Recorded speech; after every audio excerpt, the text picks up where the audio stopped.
Sziasztok! Mészáros Péter vagyok, üdv a Pénzügyi Fitnesz csatornán. Most Meppel városában vagyok, éppen tartok hazafelé, és azért jöttem ide, mert hogyha megváltoznak a körülmények, akkor megváltoztatom a gondolkodásmódomat is. Már nem tudom kinek a mondása, de if the facts change, I change my mind. És ahogy elnézem, hogy hogyan alakul a kriptovilág ma, mennyire terjed, milyen megoldások vannak, hogy változtatja meg az egész világot, és mi lesz a jövőben, akkor egyszerre látom, hogy erről muszáj tanulni. Nem tanulni erről, ez nem csak a lehetőségeknek a kihagyását jelenti, hanem butaság is ezzel nem élni, és megtanulni, hogy mi lesz a jövő. És azért jöttem most Meppelbe, mert tudtam, hogy lesz itt majd találkozó, amire néhány tucat embert hívtak meg, és élőben kapcsolják Stephen Corliss-t is. Na most, ki ez a Stephen Corliss? Ő volt a BlackRock-nak a Chief Operating Officer-je. A BlackRock a világ egyik legnagyobb alapkezelője és ETF kibocsátója. Úgyhogy ez a fickó, ez tényleg bődületes kapcsolatrendszerrel bír, és tényleg belát a dolgok mögé. Úgyhogy ez mindenképpen nagyon érdekes. Most idén elkezdtek egy Bitcoins nevű céget megalapítani és kiépíteni, ami most nemrég átváltozott Ethos-szá, és leginkább persze erről lesz szó, erről a cégről, de előkerülnek általános kriptovilág kérdések, mit hoz a jövő, a pénzügyi világ, hogyan fog alakulni, és ezzel kapcsolatos kérdések, úgyhogy szerintem nagyon érdekes, és erről kár lenne nem tanulni. Tehát kezeljük azért helyén a dolgot, én ezt egyáltalán nem befektetési szándékkal osztom meg veletek, én ezt nem tanácsként szánom, hogy bárki is most rohanjon és vegyen ilyen tokent. Kérlek, ne így gondoljátok, én tényleg csak őszintén meg szeretném ezt veletek osztani tanulási szándékból, tanulási célzattal, úgyhogy ha van kedvetek, nézzétek meg. Szerintem jó dolgokról lesz szó, találni benne biztosan érdekességet és újdonságot. Ha bármi kérdésetek van, akkor szóljatok, írjatok nekem, mindenre megpróbálok válaszolni. És igazából ennyi. Tehát senkit nem szeretném, hogy most elinduljon és a megtakarítását pakolja ilyen tokenbe. Tényleg nem erről van szó. Egyszerűen annyira érdekesnek tartottam ezt az előadást és ezt a beszélgetést, hogy muszáj veletek megosztani. Úgyhogy most nagyon hideg van és már lefagy a kezem, úgyhogy én most már megyek haza. Sziasztok, jó hétvégét!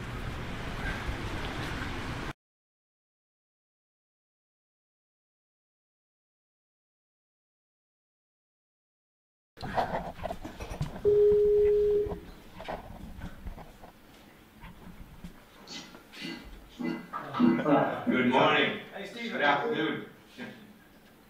Good afternoon. Can you see us? I can. We can't see you. The Frozen. image is frozen. You're frozen. Really? Yeah. Oh.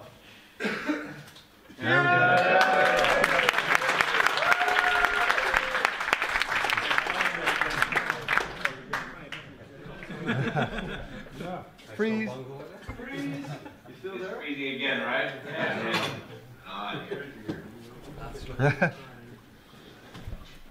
You need a 4G connection, Stephen. Yeah, hold on a second. Hold on.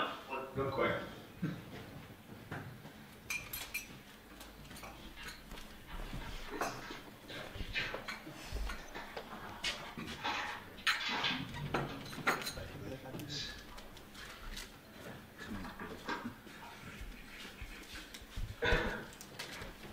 All right, let's try this in a sec.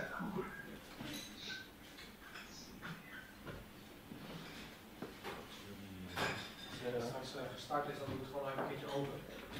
Probeer het op te nemen. Ik wil dat beeld gewoon straks laten zien. Yeah, much better. All right, here we go. Stephen, okay, without further ado, Stephen, the Savage Corliss.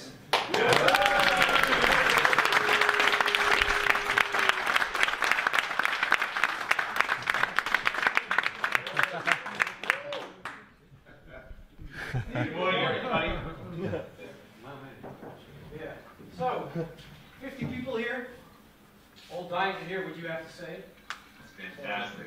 Can you hear me okay? I can, yes. Okay. And we're just going to run by the questions. We agreed to I'm going to give you all the questions, you're just going to fill in. And then if somebody has something to say, you can just ask me. And at the end, we have some people who want to ask you something. Just come up to the mic and say hello. Yeah? Sounds great. Okay, so we have a lot of people here. Some people here are long-time investors in cryptocurrency, but there are also people here who never heard of Ethos before today. So I thought let's just start off with some general information. Can you tell us a bit about yourself, your history, and what made you get into crypto? Oh, sure. I don't know. Hopefully it's not too boring for you. I've been in the financial space really since I left school. So I've been in this space for almost 30 years in total. I left BlackRock back in 2012, and when I was there, I built and ran their sell-side business movements. So it was very much their global trading book.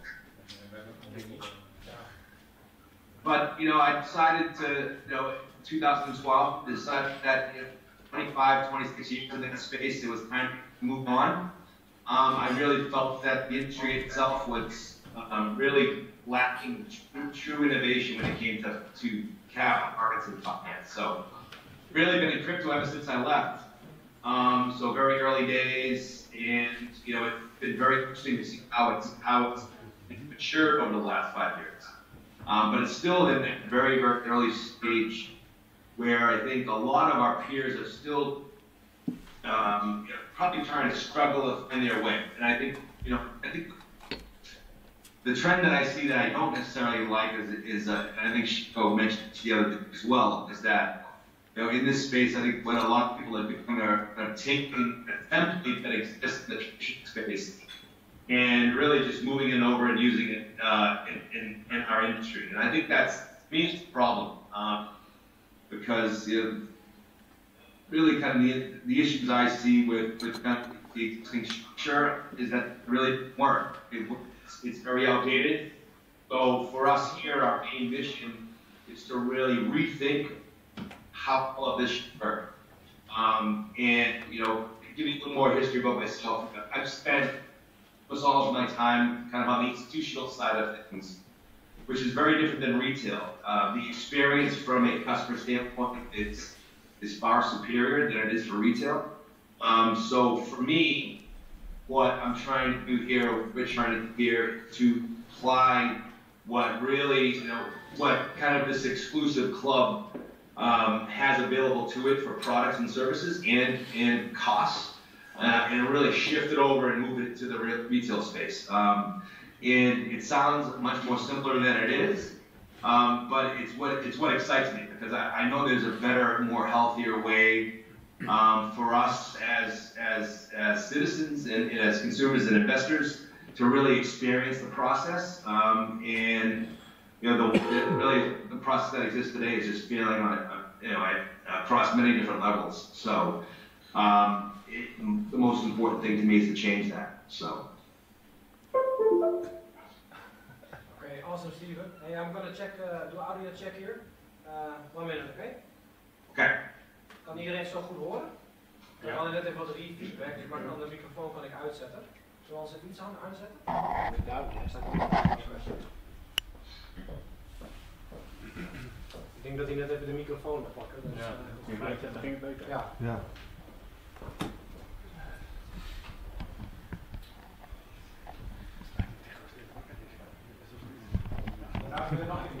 Can you say something, Stephen? Hello? Yeah. Yeah, it's good. Yeah, okay, it's okay. Hey, so, cool.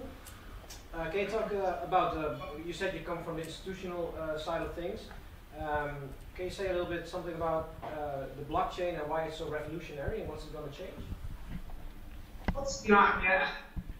From a very simplistic perspective, right? It's really about the openness and transparency. That, to me, is absolutely critical. right? I've seen how, like I said, capital markets work, right? And I see how information flows from private, from private institutions to the government and vice versa. So how a lot of these things work are really problematic from my standpoint. There's so much information going on, and for me, as just a normal citizen and as an investor, what I really seek is before I make a decision, or pretty much every decision I make, is I really need information, and I want it to be clean. I don't want it to be cleansed, because typically during a cleansing process, what is real tends to get distorted. So as a very rational investor, which I am, it's kind of seeing the information in its raw form, to me, is something I can trust much more than the type of information we see today. So I think from that standpoint, just simply from the transparency standpoint, I think that is highly critical. But then from the perspective of a firm in the space, or especially a regulator, where I see the opportunity, and I've mentioned this a couple times before, I believe actually globally the way regulators are responding is actually very positive for us as an industry, because they could have, if they chose, come out very aggressively and really kind of halted innovation as in its very early days from a crypto standpoint. And they really haven't done that. And to me, that's a very important signal, because let's be honest, if they wanted to stop it, they could. But I think they being regulators, see the opportunity that it brings, especially around transparency, which we all know is a problem today, right? So regulators are there to protect each one of us, so that is their main mission. I see that as a very positive thing for them and for us, where the blockchain will really kind of transform us from this where we are today, which is in a lot of ways very opaque, very non-transparent structure, and that's problematic for many different reasons. But for me, again, it's very much about the transparency, and it's very much around how do you redesign this industry and others with the blockchain. And I think the opportunity in front of us today, go back to what I said a few minutes ago, where it would be very unfortunate if all we do is move the current models and design from their non-digital form to a digital form. It just doesn't make any sense. It's a massive lost opportunity. So it's imperative that we maintain our drive for real innovation, for real change, which is really where this movement started out years ago. So for us here, it's very much about making sure that we don't miss out on this really once-in-a-lifetime opportunity to really rethink how capital markets work, rethink how finance from a broad perspective works, and to make sure that at the end of this, that what is left is something that is very inclusive, but also something that is very much aligned with social values. And a lot of people use kind of that phrase very, very loosely. But to me and to Shingo and the rest of the team, when we think about social values and how that should align to finance and capital markets, it's one where you really have to take the existing model and turn it upside down and really kind of start over. So for us, it's very much thinking about how do you do that in a way where the benefits are really transfer from intermediaries and large firms to everyone sitting in that room there, or my family here, and everyone elsewhere. So the most important thing is to kind of rethink everything, redesign it. Don't miss out on this once in a lifetime opportunity to really change kind of a very, very outdated model. So that's what gets me up very early in the morning. That's what keeps me up very late at night, because I'm excited about the opportunity. And I think we have the right model and solution to really kind of begin to recognize the true value of blockchain and crypto. Sounds awesome, Stephen. Do you also think that's one of the biggest problems that cryptocurrency is facing right now, is that they just pick the keyword model and just digitalize it, or just make a coin and just move on from an existing system?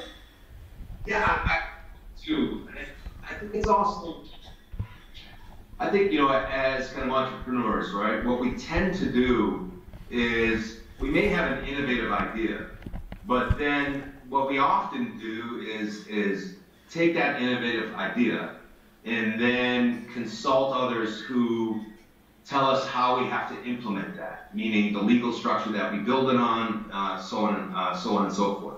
And I think that's where I see a major problem, because when I look at a lot of the firms that are out there today, even the bigger ones that exist in our space, from my standpoint, it is very, very obvious that, you know, what may have started as a really innovative business have really kind of transformed into what I see as a very stale, very kind of non-exciting business. And it's really driven by kind of the way, not necessarily the legal space broadly, right? But I think, you know, in finance especially, everyone tries to put a round, you know, a round peg in a square hole, right? It just doesn't work. So for me, and this is, you know, maybe I'm a student of this space. It means a lot to me. I love it. It's, well, this may sound strange, but, you know, capital markets and finance and economics is somewhat of a hobby for me, really because I like to understand why things are the way they are. And I bring that up because what I've spent a lot of time doing over the years is maybe I'm a bit stubborn or something, but I don't like to really just go off of someone's advice, right? So we live in a world where we all tend to look to experts, whether it's legal, regulatory, marketing, whatever it may be. And I think that's okay for certain things, but for me, I didn't like to do that. I didn't feel comfortable not knowing the answers myself. So what I've done over the last 30 years is really kind of spend a lot of time understanding rule of law, understanding regulations, understanding, you know, why lawmakers decided to craft certain rules, and really what I found after all this is a lot of the rules that we have in front of us today are really there because someone did something bad at some point, right? So what do lawmakers do when something bad happens? They rush to judgment and they rush to really, you know, solve that problem. And you know, although they often have very good intentions, what happens is a lot of those rules that people rush to get into place are often, you know, not ideal. So I guess, you know, from my standpoint, what kind of my approach to this has led me to is it's allowed me to, you know, as we've kind of gone through this innovative process, is to also be very innovative in the model and design in itself, right? From a legal and regulatory perspective, because I have done, I guess, my homework over the years. So it's kind of afforded us the opportunity to really look at what we want to do, and rather than kind of use, you know, the existing structure as a template, it was more about understanding why the template today is wrong. Why it's less than advantageous to a consumer, and then taking kind of the current rule set and reapplying it to a very innovative model, but doing it in a way where, you know, like I said, rather than just using it as a template, but, you know, really messing up that template, rethinking that template, and then applying innovation on top of it, which at the end of the day, I believe, gives us a model for a platform that can really, really change the consumer experience when it comes to investing. Awesome, Stephen.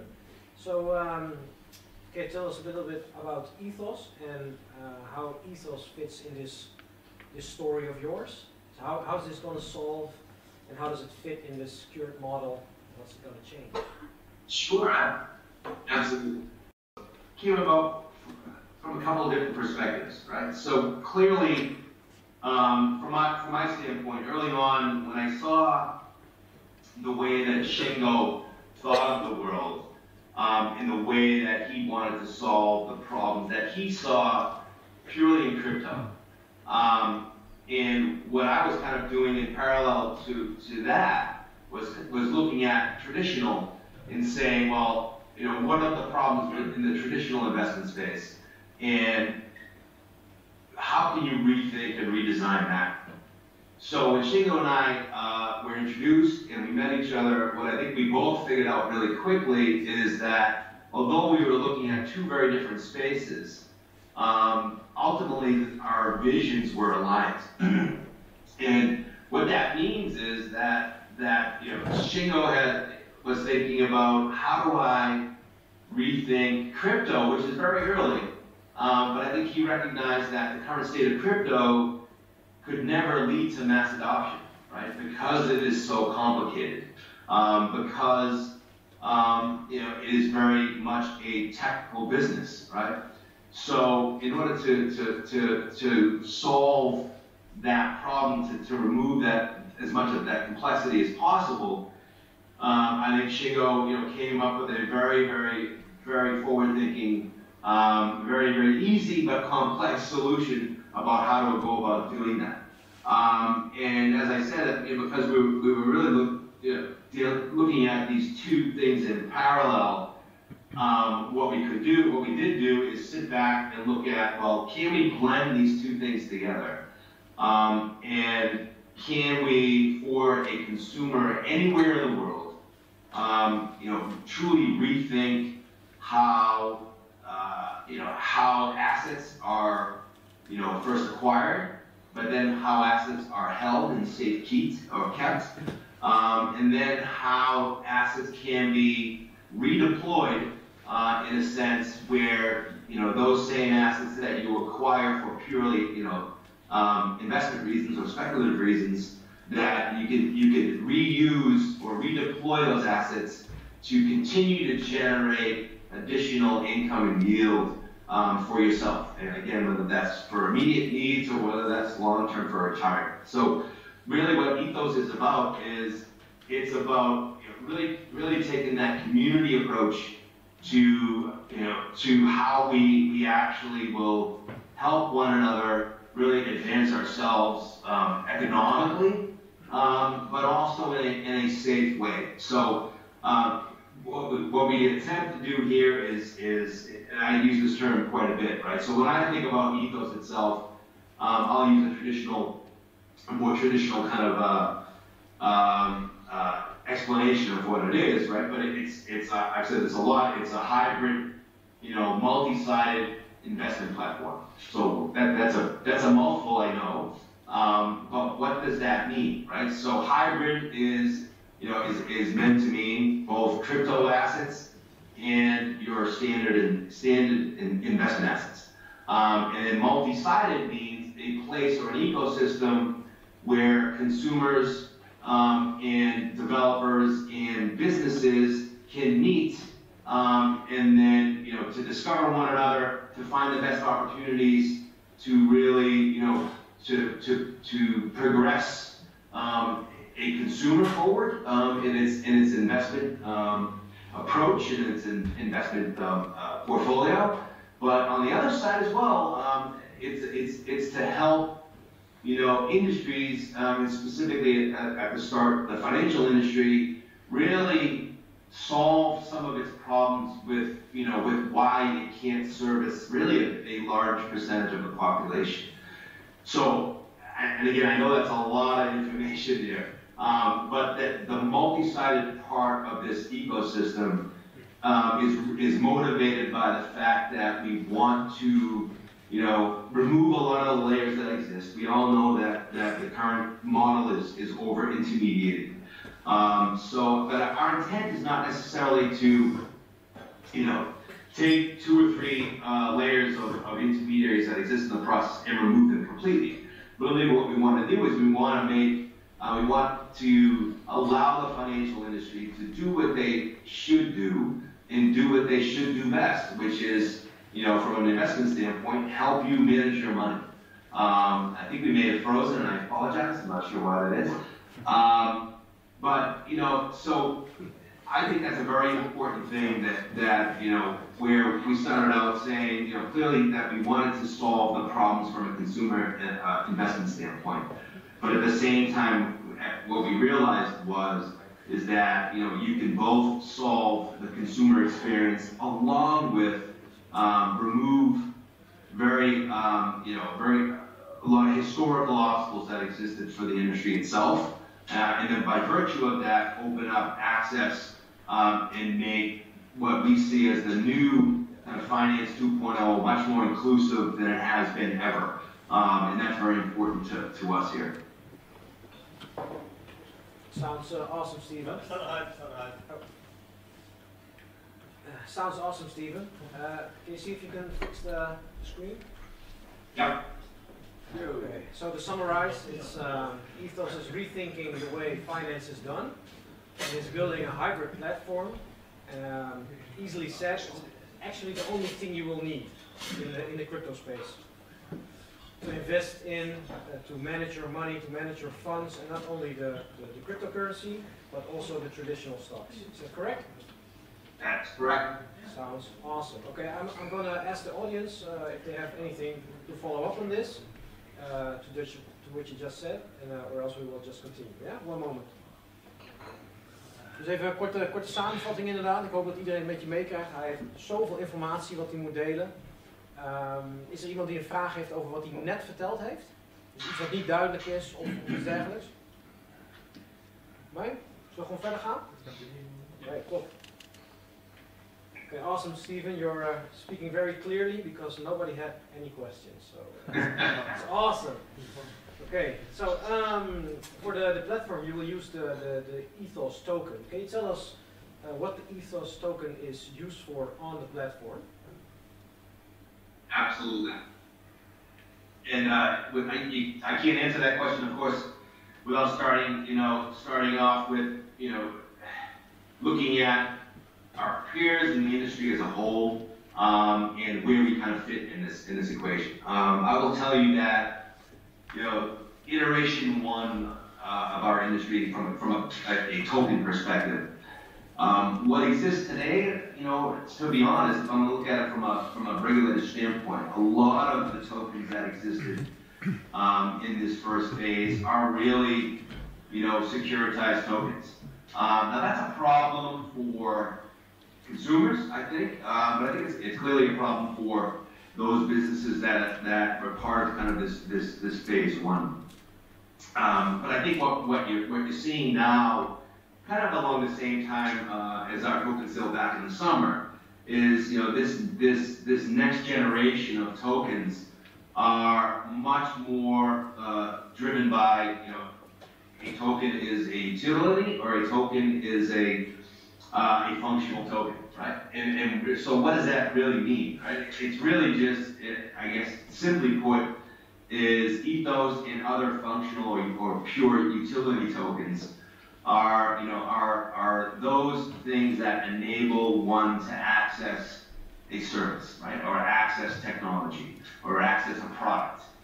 So the Ethos token will be used, using kind of the industry term as gas, to access these products or services. From our standpoint, we felt it was critically important to make sure that, if there's an opportunity to provide a product or service to a consumer free, that should be our motivation. If we have to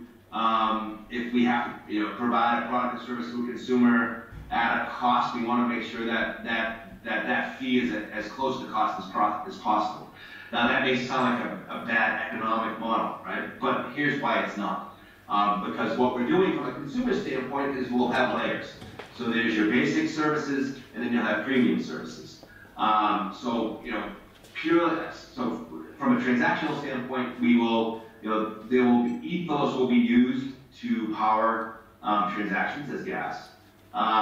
but then from a premium standpoint, there will be more complex things or products and services that will be available that one could one will need Ethos to buy into that premium service. But I think the most important thing is what's going to be happening on the other side of this multi-sided platform. So as I mentioned, because we're a multi-sided platform, on the other side we have two main constituents: businesses kind of broadly, and then developers. And what will happen from that standpoint is that we via Bedrock we will open up kind of this ecosystem to give businesses and developers access to APIs and other products and services.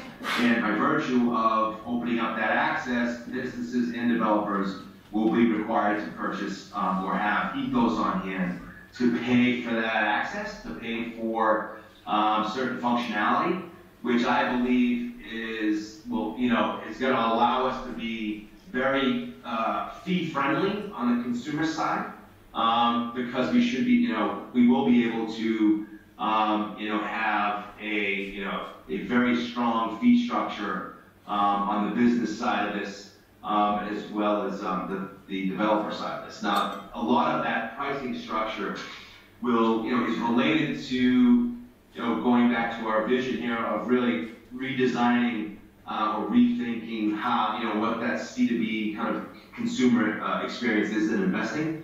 So that's a long answer to your question. It should have been a simple answer, which was it's gas, right? So you'll need Ethos to pay for certain transactional-based services, but there'll be a lot of things that are free, like the universal wallet itself, at least from a basic standpoint. The more complicated a coin is, like a proof of stake coin, for instance, that would most likely fall more into a premium type wallet service that will be made available at a later stage. But the Ethos token is needed by all constituents in the ecosystem to really access a lot of this functionality and then engage what I call our intelligence hub. And part of this intelligence hub is our prediction service, right? So there'll be a lot of things like that, whether it's social or predictions, or the universal wallet itself, that you can access, participate in, really at no cost. So really, from a consumer standpoint, where cost tends to enter into the equation is really anything that involves a transaction, which is quite obvious as to why you would need to charge for that. But anything else that is really not non-transactional, for all intents and purposes, is somewhat of a free service, unless it kind of falls into a more premium type offering. Where, let's just give you an example. If I am a user on the platform and I'm involved in the,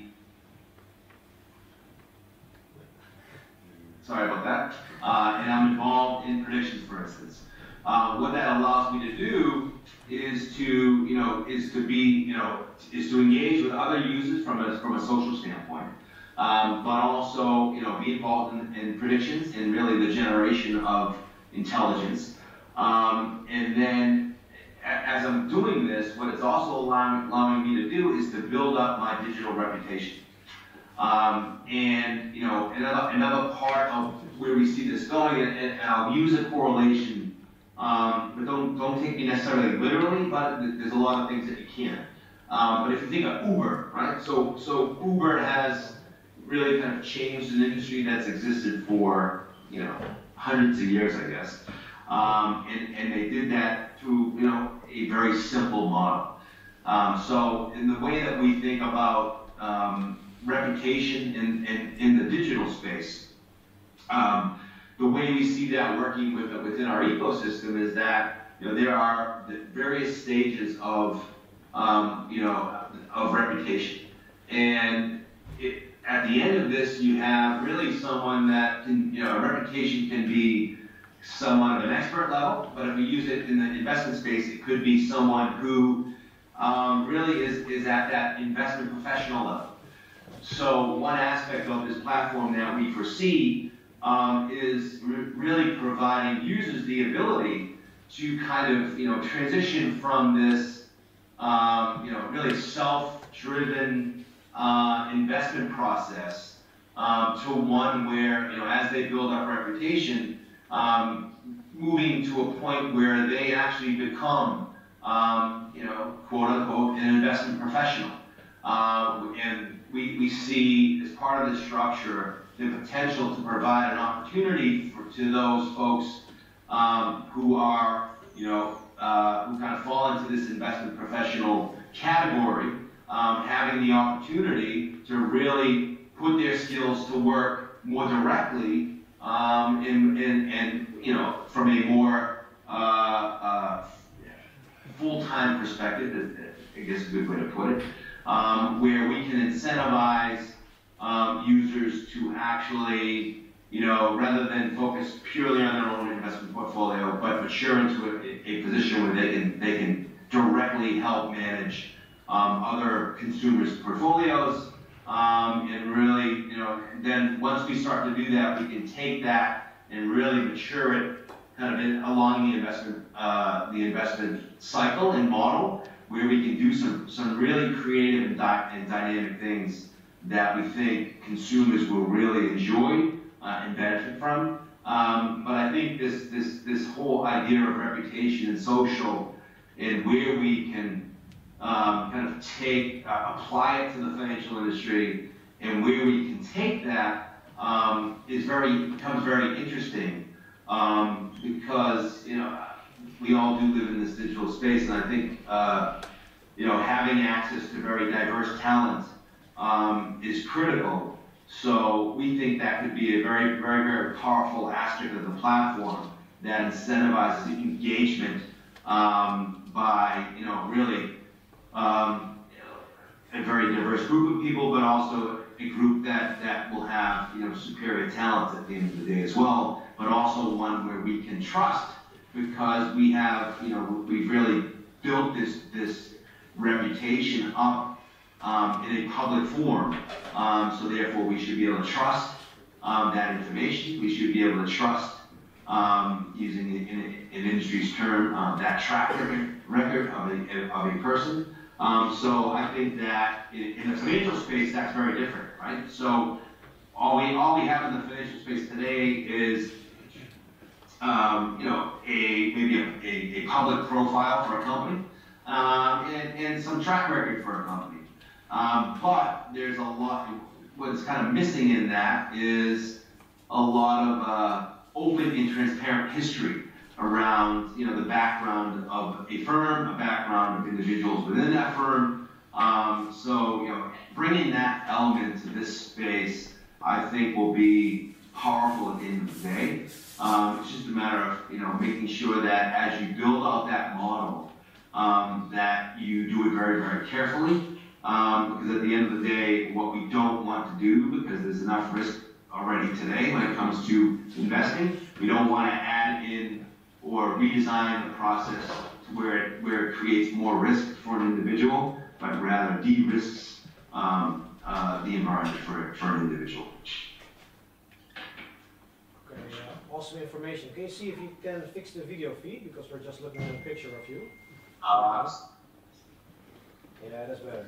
Okay. All right. So got a little bit sidetracked there. Back to the token. Is there any benefit of holding the token? Because everybody's a crypto trader at this moment, but what would be the benefits of just holding the token? Well, we deal with this question quite a bit in a lot of our open communities. I think the value in a functional token carries with it really a lot of the same traits as a, whether you want to call it a tokenized security or whether you want to call it a security in kind of the traditional space today. The only thing that's really absent there is the ability to, vote as a shareholder or receive dividends directly back from a company. So I understand that those two things are important pieces of kind of the investment structure. But if you really think about the voting side of that, from an individual standpoint, our impact or potential impact on a business is diluted. And that's true today, both in the traditional and crypto space.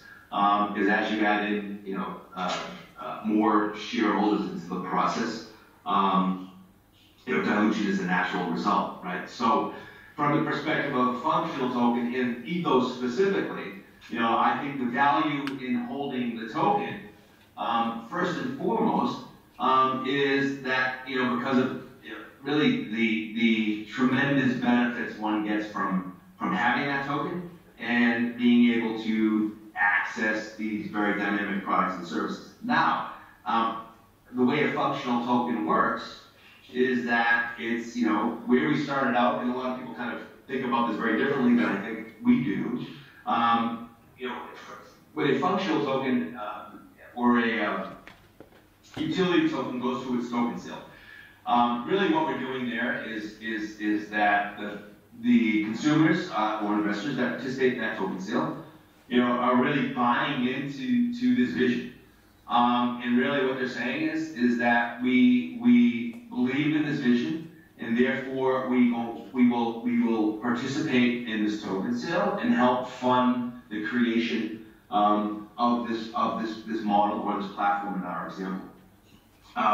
And by virtue of that, I see that as because you as an investor or consumer have participated in this token sale, you now have you have access to a token that at that point has a certain value to it, right?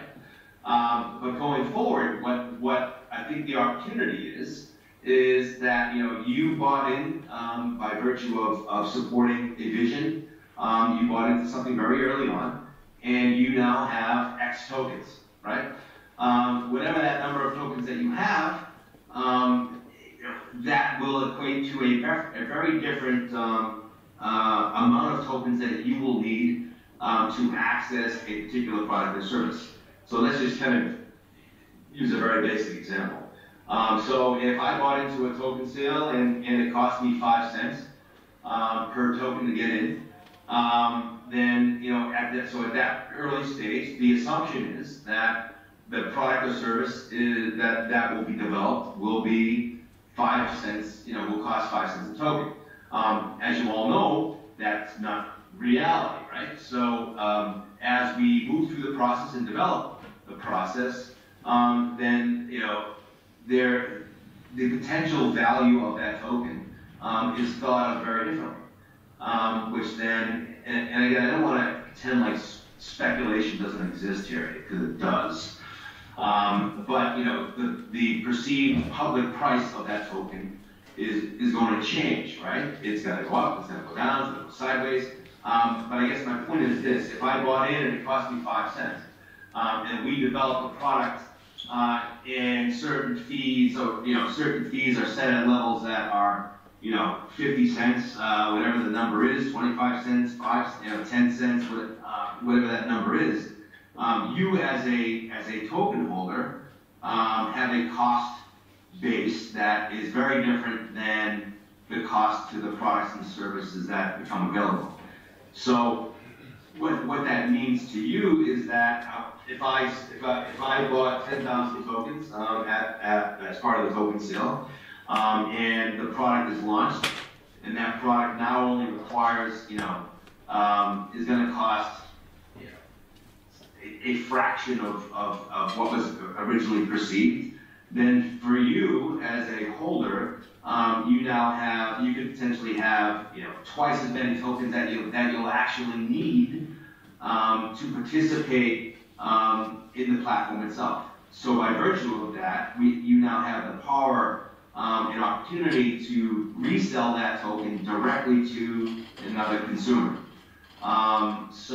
And later consumers, as they come into this process, will have a different price target for them that they believe, the products and services are worth, right? So I think there's a natural upside in that dynamic, right? Where you not only do you get the benefits of the products and services by holding the token, but because you saw the vision and bought into that vision early on, you have the ability later on down the road to resell that to a consumer at a different price point because of supply and demand. I think that's a good outcome for an early token holder who was interested in the project and supported the project. And it's a natural potential outcome for someone in that position. So I don't want to be naive and say that the benefit of the product and service itself is enough to be kind of the sole motivator. I completely understand that it's not. But I think, as I think about the ecosystem itself, or the industry itself, if you are a pure token, really what happens from a secondary market standpoint is that the supply and demand changes changes a token's value, and you as an early holder have the opportunity to reassess how many tokens that you have, how many tokens that you believe you need to gain access to that product and service, and you, by virtue of being a early holder, have the opportunity or power to resell that directly to another potential user of the platform, based off of that new price target based on supply and demand. Okay, well, one could say that everybody who's here today is an early investor.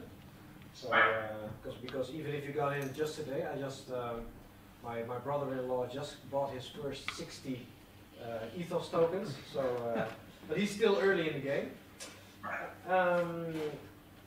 Is there any because if you look up on the white paper, you're talking about one-click diversification and baskets. And would that also be a benefit for holding the token? Is that just directly possible with the Ethos token? Would it be a benefit to hold it? Well, I purely from the transactional standpoint, right? So, our early thoughts here are this: is that, as I think a lot of you probably know, the most important thing we're trying to solve for is the fiat entry point. And we'll kind of come back and talk about that a little bit more. But to answer your question specifically, Michael, right? The way we see this from a user option standpoint is that we want to give you the easiest entry point to purchase into a basket. So you'll be able to do that with Bitcoin, Ether, Ethos, or fiat. Okay. And so any one of those four options at the start to buy into a basket can gain you access. Now, from the perspective of the basket itself, clearly Ethos is gas, right? So as you create the basket, there are, Ethos will be used as part of generating that transaction. Now, Ethos can also be a basket constituent, right? So it's an asset like any other coin. So there's a lot of direct from a gas standpoint, but indirect from the perspective of how do I, seed a portfolio itself, and then therefore, and also, do I want to have Ethos as part of an investment basket itself? So, as we think about a lot of the things that go around basket creation, there's a lot of ample, there's ample opportunity for Ethos to be used in very different ways. Okay. Next to the universal wallet, you just mentioned it, is the fiat gateway. And I think that's one of the biggest plus sides of Ethos. You mentioned to me a few weeks ago that zero fee or as close to zero as possible. Well, that would be absolutely awesome. But how's that going? Let's see how we can cover this. So I'm not sure who here who saw the Crypto Lark interview, but I think we talked about some interesting things there. And I guess I'll use this kind of same correlation today. So again, I'm not picking on Coinbase, but they're just always front of mind. So when I think about the user experience from Coinbase and a lot of other folks in the space, what often happens is that the onboarding process from our perspective as a consumer is a bit laborious, right? I mean, I think we're accepting of it in this industry because we've been involved with it for a while. It was very painful, 3-5 years ago, and it's gotten a little better, but it's less than ideal. And as I mentioned in that interview, and I'll mention it here, is that Coinbase's model and a lot of the other early entrants into the space, their models are driven by something I referred to earlier, right? So their models are driven by the legal structure that they kind of built or designed their business on. So when I look at Coinbase, to me, I know exactly why their process is the way it is, and it is very much because of how they structured themselves. So to be more specific than I was even in the interview is that when you look at Coinbase, Coinbase is what? Coinbase is a money transmitter. So when you think about regulatory approvals, right? There's various degrees of regulatory authorizations that you can have, whether it's here in the U.S., whether it's in Europe, whether it's in Asia, and where MSB sits in that stack is really at the bottom, right? So the MSB in the U.S., let me just talk about the U.S. specifically, right? So in the U.S., MSB was meant to be a catch-all for all potential businesses that are involved in the movement of money, right? And so what that means, though, is that from a business standpoint, the flexibilities I get to enjoy are limited significantly than those one layer or several layers above me from a regulatory authorization standpoint, right? So I guess to be direct, when I look at Coinbase's model, I see an MSB-based business, money transmitter-based business, which I know results in a very restrictive a very restrictive finance model around it because of how the financial industry tends to manage MSB-related businesses. I know that there's a lot of information there, right? So for me and for us here at Ethos, what we want to be able to do is to understand the drivers for the existing models that exist today, understand all the various options that we can have in this kind of financial authorization stack, and choose that entry point for a particular layer that would provide us with a very robust consumer experience when it came to how one enters into the crypto space, and specifically fiat.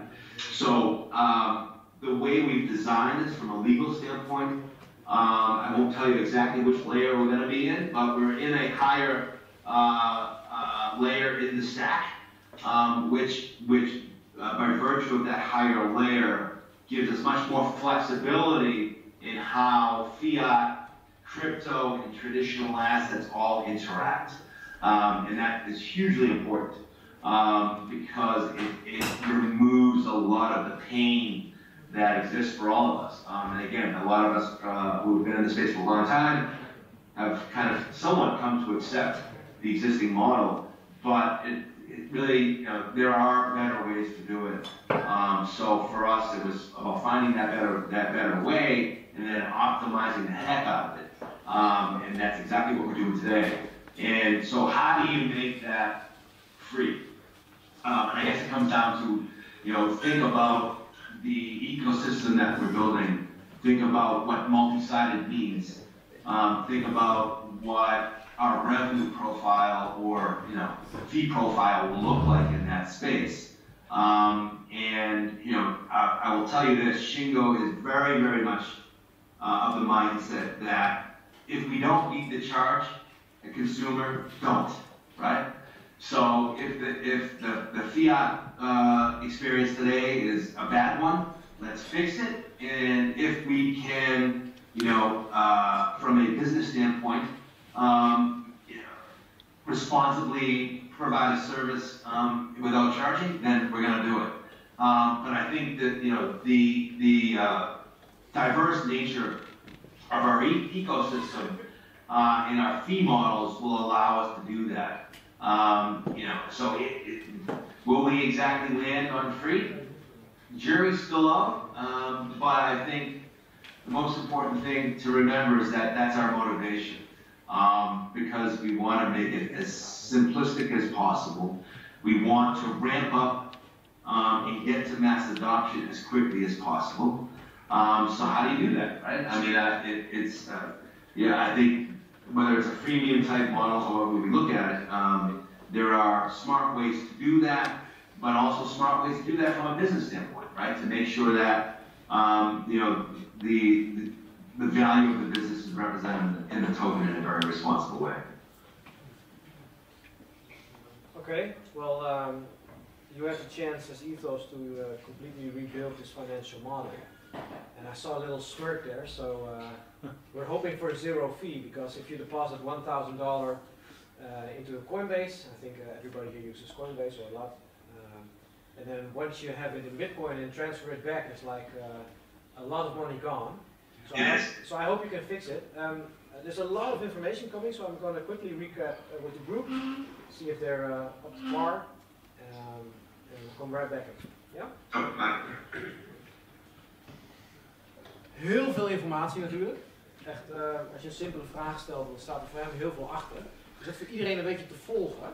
Dan moet ik vragen of hij iets korter is in zijn antwoorden. Directer? Zo is het goed voor iedereen? Ja? Ja. Oké. Ik heb nog wel een vraag. Hij zegt dus dat je met Bitcoin en met Ethereum, maar ook met Ethos kan investeren op een platform, zeg maar, dus die baskets kan kopen. Gaan ze dan ook aanmoedigen om juist de Ethos token bijvoorbeeld te gebruiken? Dus dat ze dat meer in preference stellen in plaats van Bitcoin of Ethereum? Ja, oké. Yeah, we're back. All right. It's clear to the group, so no questions. I think it's pretty clear what you're trying to do. Rebuild the model completely and try to get it to zero fee as possible. I got another question out of the group. Like, you can invest on a platform with Ethereum, Bitcoin, and all other stuff, perhaps. But is it incentivized to use the Ethos token, or is it just for some features you need the Ethos, or how does it work? Always, yeah. So you will always be incentivized to use the Ethos token. So clearly that would be optimal for many different reasons. So I want to make sure that this point is clear, right? So as we are working through the design of the model and then dev, what we are also doing is, in parallel, is designing kind of that fee model. And I'm saying that because I'm gonna answer the question, but understanding that we're still kind of moving through this process, right? But we absolutely see the opportunity for users to be incentivized to have Ethos to access certain products and services, and by virtue of having Ethos over something else, there's a benefit to using Ethos, if that makes sense. So, and let me just give you an example, right? So if I can enter into a basket and seed a basket, maybe the possible outcomes are, if let's just say, I want to seed a basket with Ether, and so there is absolutely an opportunity here in our fee structure model to say that, well, if you want to seed your basket with Ether, fees may cost you X, right? But if you choose to use Ethos to seed your basket, your fee will be Y, which will be lower, a lower cost point than if you were to use Ether. So those dynamics options will be part of the fee model itself. But again, I just kind of emphasize this with a lot of this is still a moving target. It's not a moving target because we're not thinking about it, but it's more about really understanding what the economics look like for us as a business, right?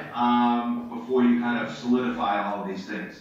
But again, I'll always kind of come back and re-emphasize the fact that Shingo has made it very, very clear that wherever we can, keep that consumer cost down is really our goal.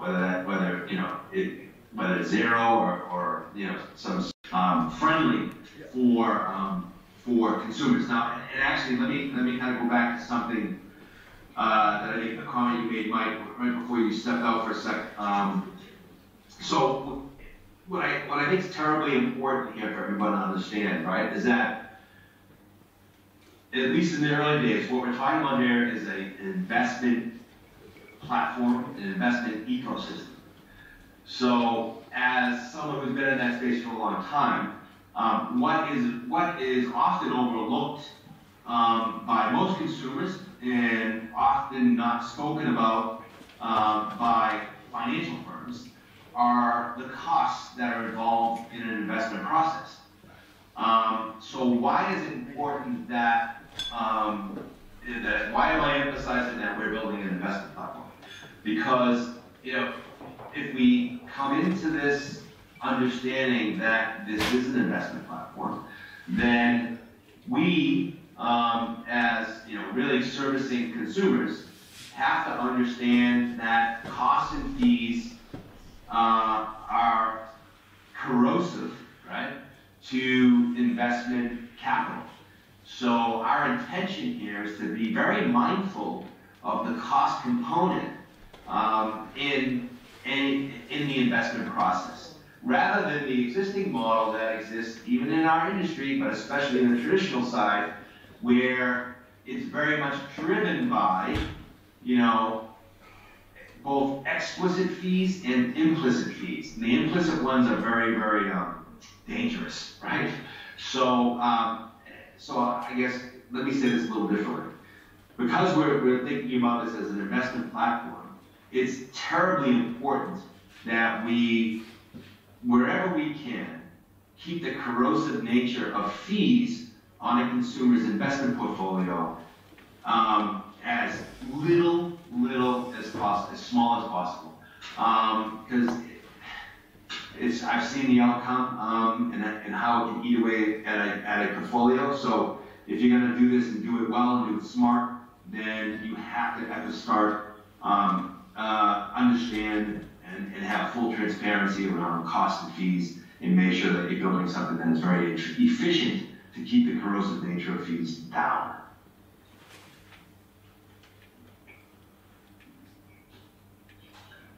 Yeah, that's your screen froze again.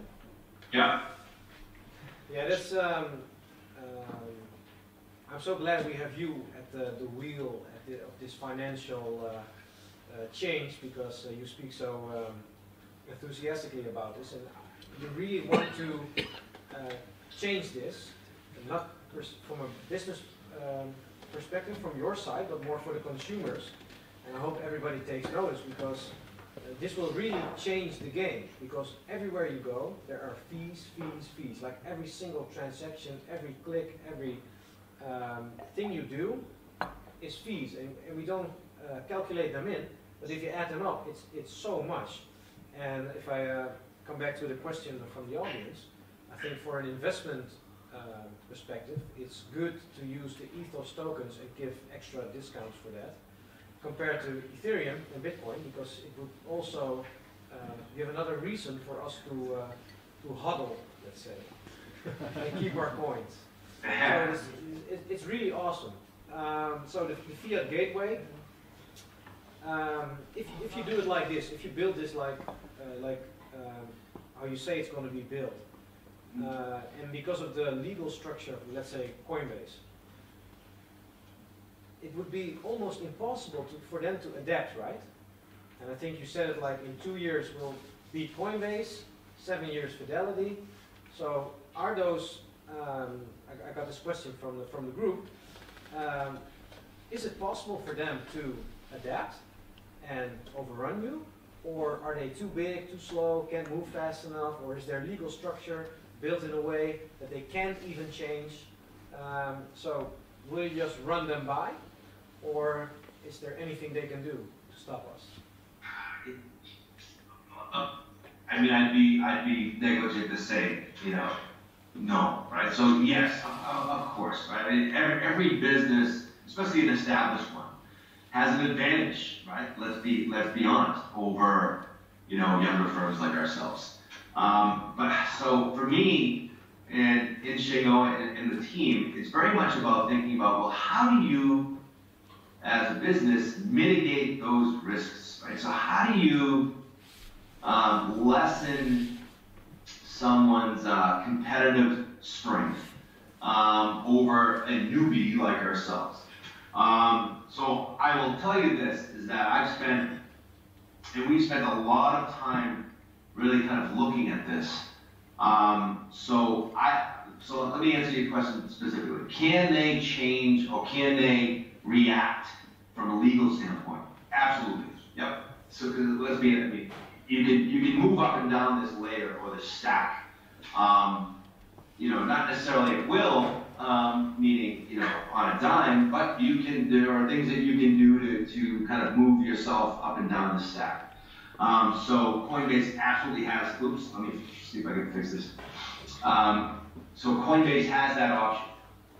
However, I don't, because of where we chose to fit in this stack, I don't think Coinbase can or would want to really shift in a way where they're sitting in the same position in this stack. I just don't think it's feasible. I think again they could do it, but to be honest, it'll make their model look really weird. It's the only way to say it without really telling you exactly what we're doing, right? But for them to shift it, at least from my vantage point, it would be a massive conflict of interest for them to shift, because really they would be consuming a lot of different things and doing a lot of and having a lot of positions in kind of the life cycle of an event that would provide that would enter a lot of conflict of interest, I think, and that would ultimately have a negative impact on a consumer. So I think for them, they'll stay in the space that they're in. I see them long term as potentially being maybe a NASDAQ down the road or something like that. And we should talk about regulation at some point. But so from a competitive standpoint, I believe where we fall in the stack is going to make it very, very challenging for existing firms to make a shift over to where we are. So that's good. Now clearly that doesn't solve newbies, right? Because what's going to happen, and it's interesting, we've actually already seen this, right? And I think you know this, Michael, and a lot of you as well, is that we're very transparent about a lot of different things, very, very open, very, very willing to answer questions. What we've seen over the last couple months is as we've answered questions, as soon as 2 weeks later, we've seen white papers that basically are using our words, our ideas word for word. So we're being very, very, we kind of shifted there a little bit and said, all right, well, we want to be open and transparent, but we need to be very, very careful about you know, the indicators that we're putting out there, because there's a lot of folks who are trying to mimic some of the things that we're doing, right? So, but from a competition standpoint, it's easier for a newbie or a new firm to enter into the space in the same place in the stack as we are, which is why we're being very, very careful about the timing of that, because we believe once we're you know, in market, ramp up's gonna occur most likely very, very quickly. So I think that's gonna put us in a position where it's gonna be hard for even a newbie to catch up. So yeah, there's a lot of information I just threw at you there, Michael. So I think I answered your question. If I didn't, we can come back and I'll answer it again. This was actually one of the clearest answers you gave us.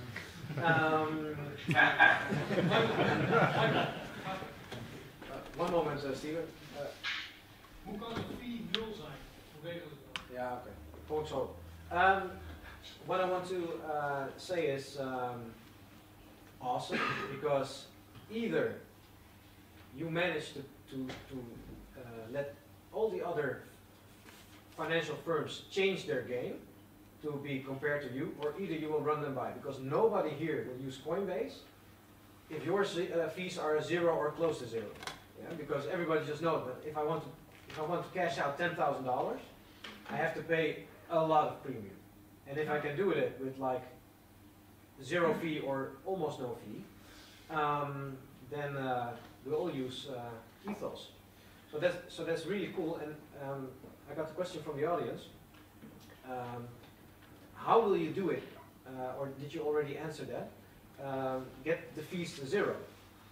Is it even possible in financial ways? Because I deposit money, you have to pay me in euro. How is it possible for you to get this to 0? Is this possible in the current model? Do you have to? Can you say what you're going to do, or are you going to tell the competition and they'll have it in a white paper next week?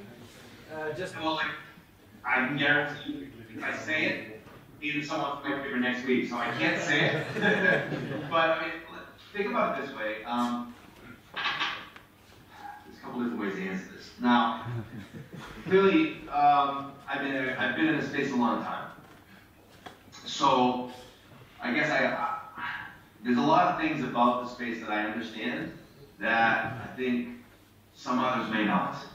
But I also have a kind of deep network as well that we're leveraging the heck out of. So my answer is this, is that the model itself exploits a lot of opportunities for us as a business, but more importantly for the end consumer and for existing financial firms as well.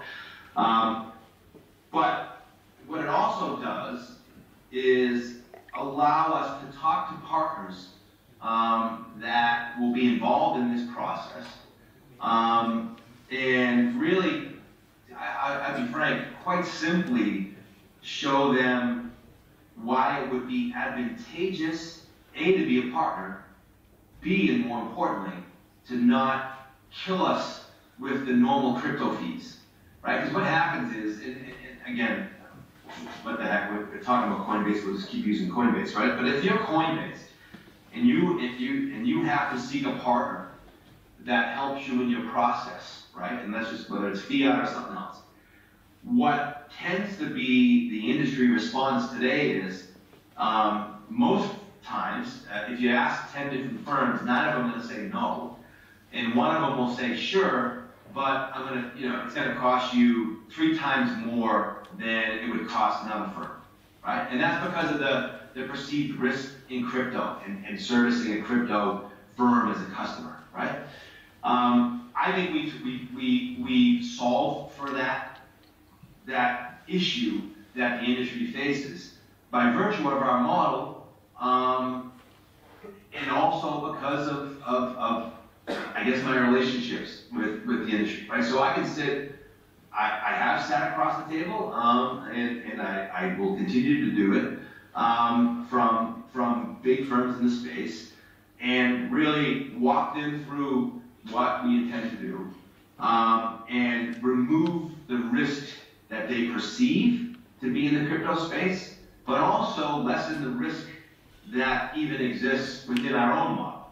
Because I mean, what a lot of people, I think, get wrong is that the financial industry, can be defensive, right, about its own competitive position. But if there's an opportunity for the financial industry to make money, they're not going to turn that away, right? But one of the things they have to do is they have to look at a relationship and really assess all of the risks that come with that business. So, you know, what we felt very early on is if you have the right model, it lessens the risk for any potential business partner or strategic partner, which is highly important, right? Because what that does is that now creates a much more fluid relationship between us and any partner, because it's now it's been significantly de-risked. It removes a lot of the issues that, at least in iteration one of our industry exists today, that that are deemed high risk. So we remove a lot of those things, which allows us to have a different risk profile than many other crypto firms. And then, because of the power of our model and the fact that we solve problems for both consumers and businesses, right? What that allows us to do is to say, all right, first of all, we've significantly de-risked our business. Here's how we did that. Do you agree? And most say, yeah, okay, yes, we agree, so we feel better about these things.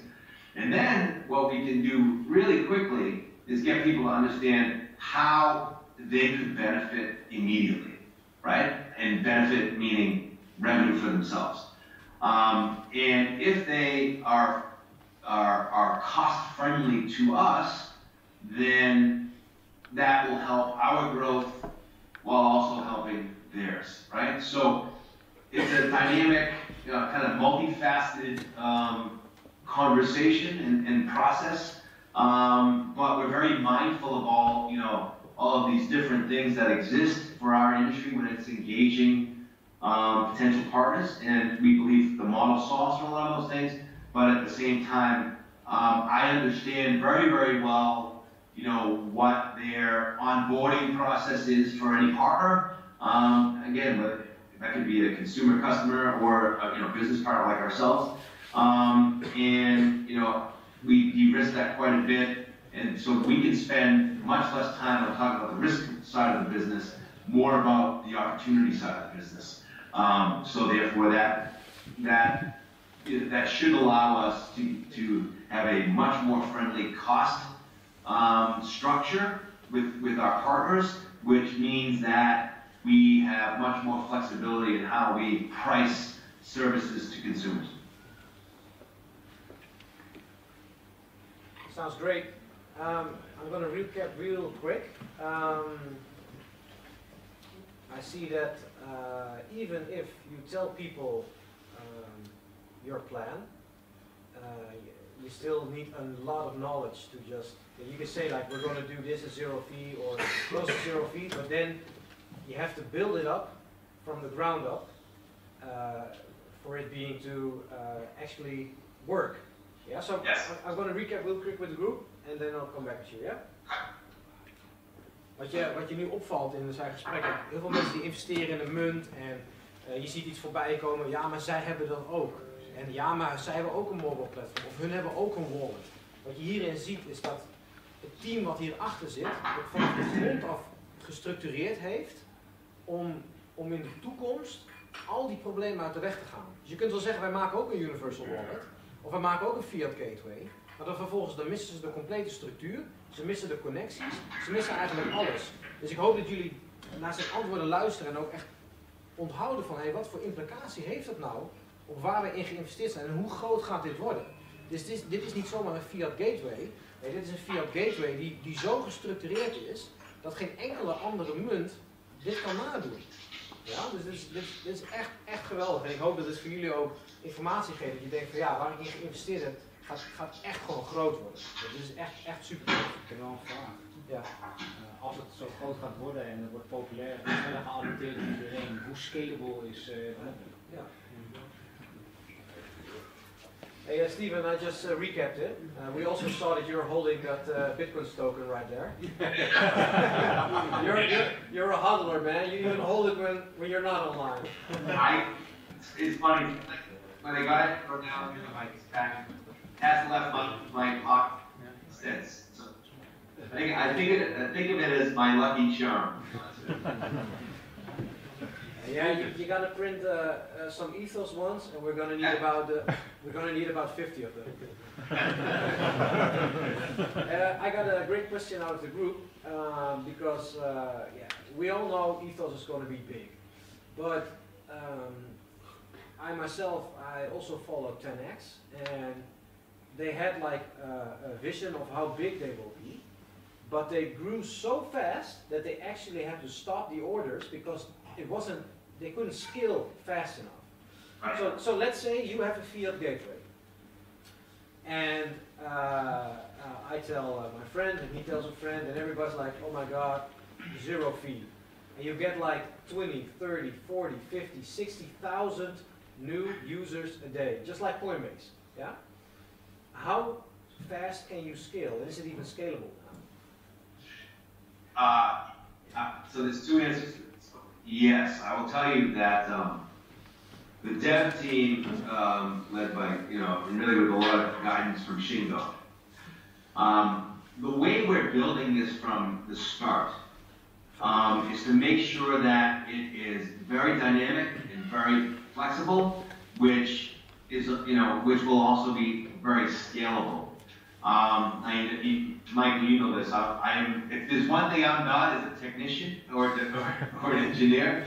But what I can tell you is that we were we had a lot of intent before we even started any development work to make sure that the infrastructure that we were going to build everything on was going to be dynamic enough and flexible enough to make sure that we could scale and scale relatively at ease. So I'm confident about that aspect of it. Now, you can never, as you know, you can never anticipate 60,000 users coming in a day, right? I think Shingo, for the first time, alluded to something last night in one of our communities. So what he said is that we're going to be very, very careful and with a lot of intent, start to introduce and roll out these services when they're ready, right? So in Telegram, I think he had mentioned that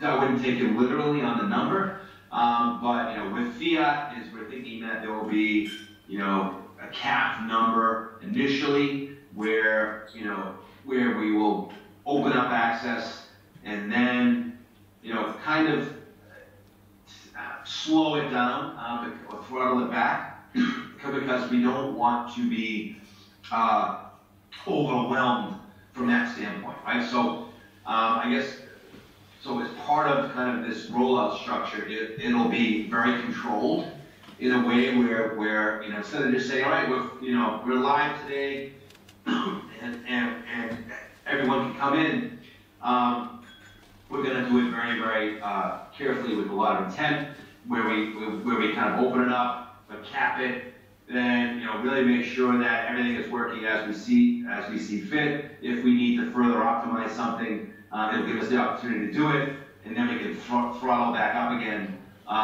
to make sure that we're dealing with all of these things appropriately. But I do believe, though, that the infrastructure that we really set out, the core infrastructure, was designed in a way that's going to allow us to be to scale quickly. That's all we needed to hear. And it's logical that you throttle it down a bit so we can start testing. So the universal wallet is already awesome. That made me personally invest before I knew anything else. Then you have the social platform, which is great. We already talked about that. Then you have the fiat gateway. Now we're already far above level awesome. And then with the new rebrand, Shingo wrote a masterpiece called Bedrock. And if I read it correctly, Bedrock is something that other companies can build on. That's right. Can you explain a little bit about Bedrock and why is it so awesome? And what other, yeah, put a feather in Shingo's cap. No, but just explain why will it add value to Ethos and what can other companies do with Bedrock? Yeah. So first we'll start with, again, kind of this multi-sided aspect of the platform, right?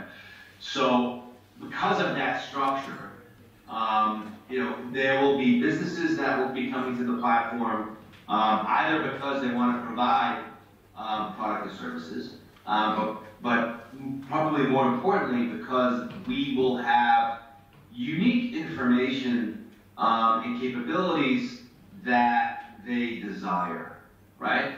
But also from the developer standpoint, right, there will be APIs that we are building that will be very specific to our ecosystem that a developer can come in, leverage those APIs, and then build, their own app or another product or service that will enrich the user experience.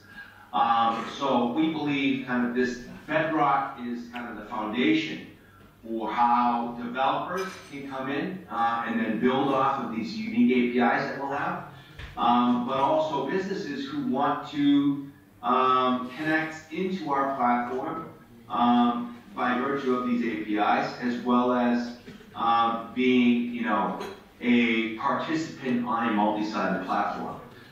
So by virtue of, coming through it, Bedrock and using API services or offering other products and services on the platform, businesses and developers will be required to have Ethos to pay for that access.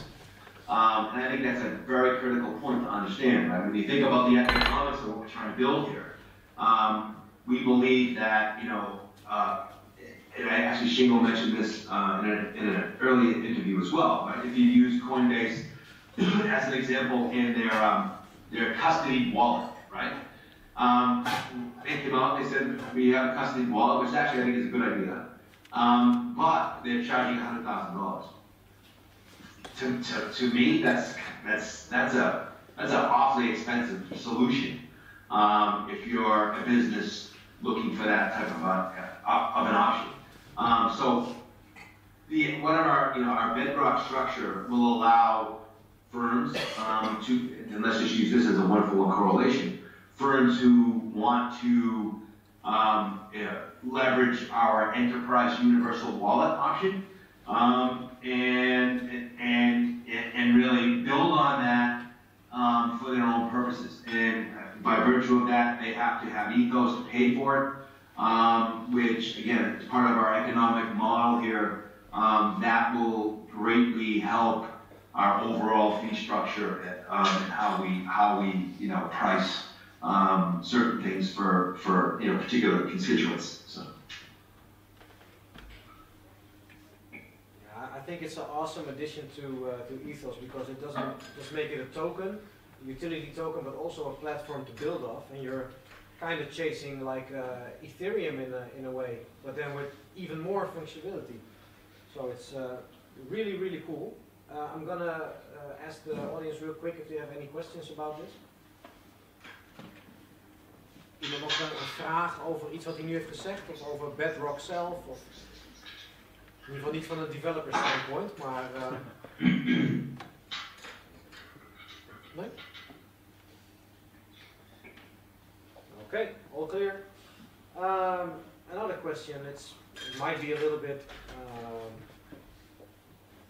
technical, but just answer it in a way we can understand. But Shingo talked about atomic swaps, and Ethos probably being the first to do so with ERC20 tokens. What value do atomic swaps bring, and is this even true?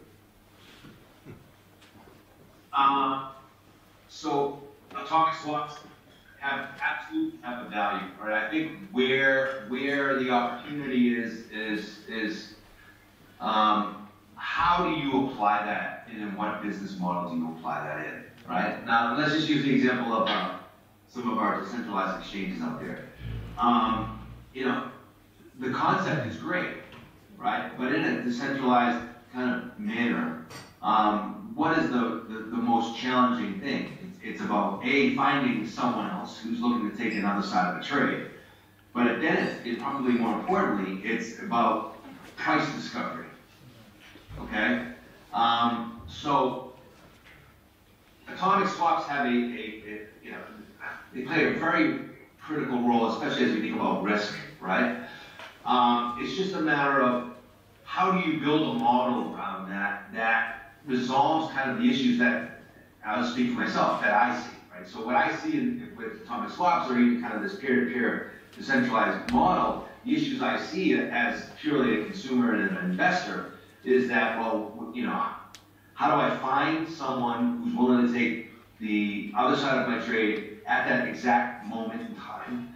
And then how do I and this other person come to terms on what the right price is?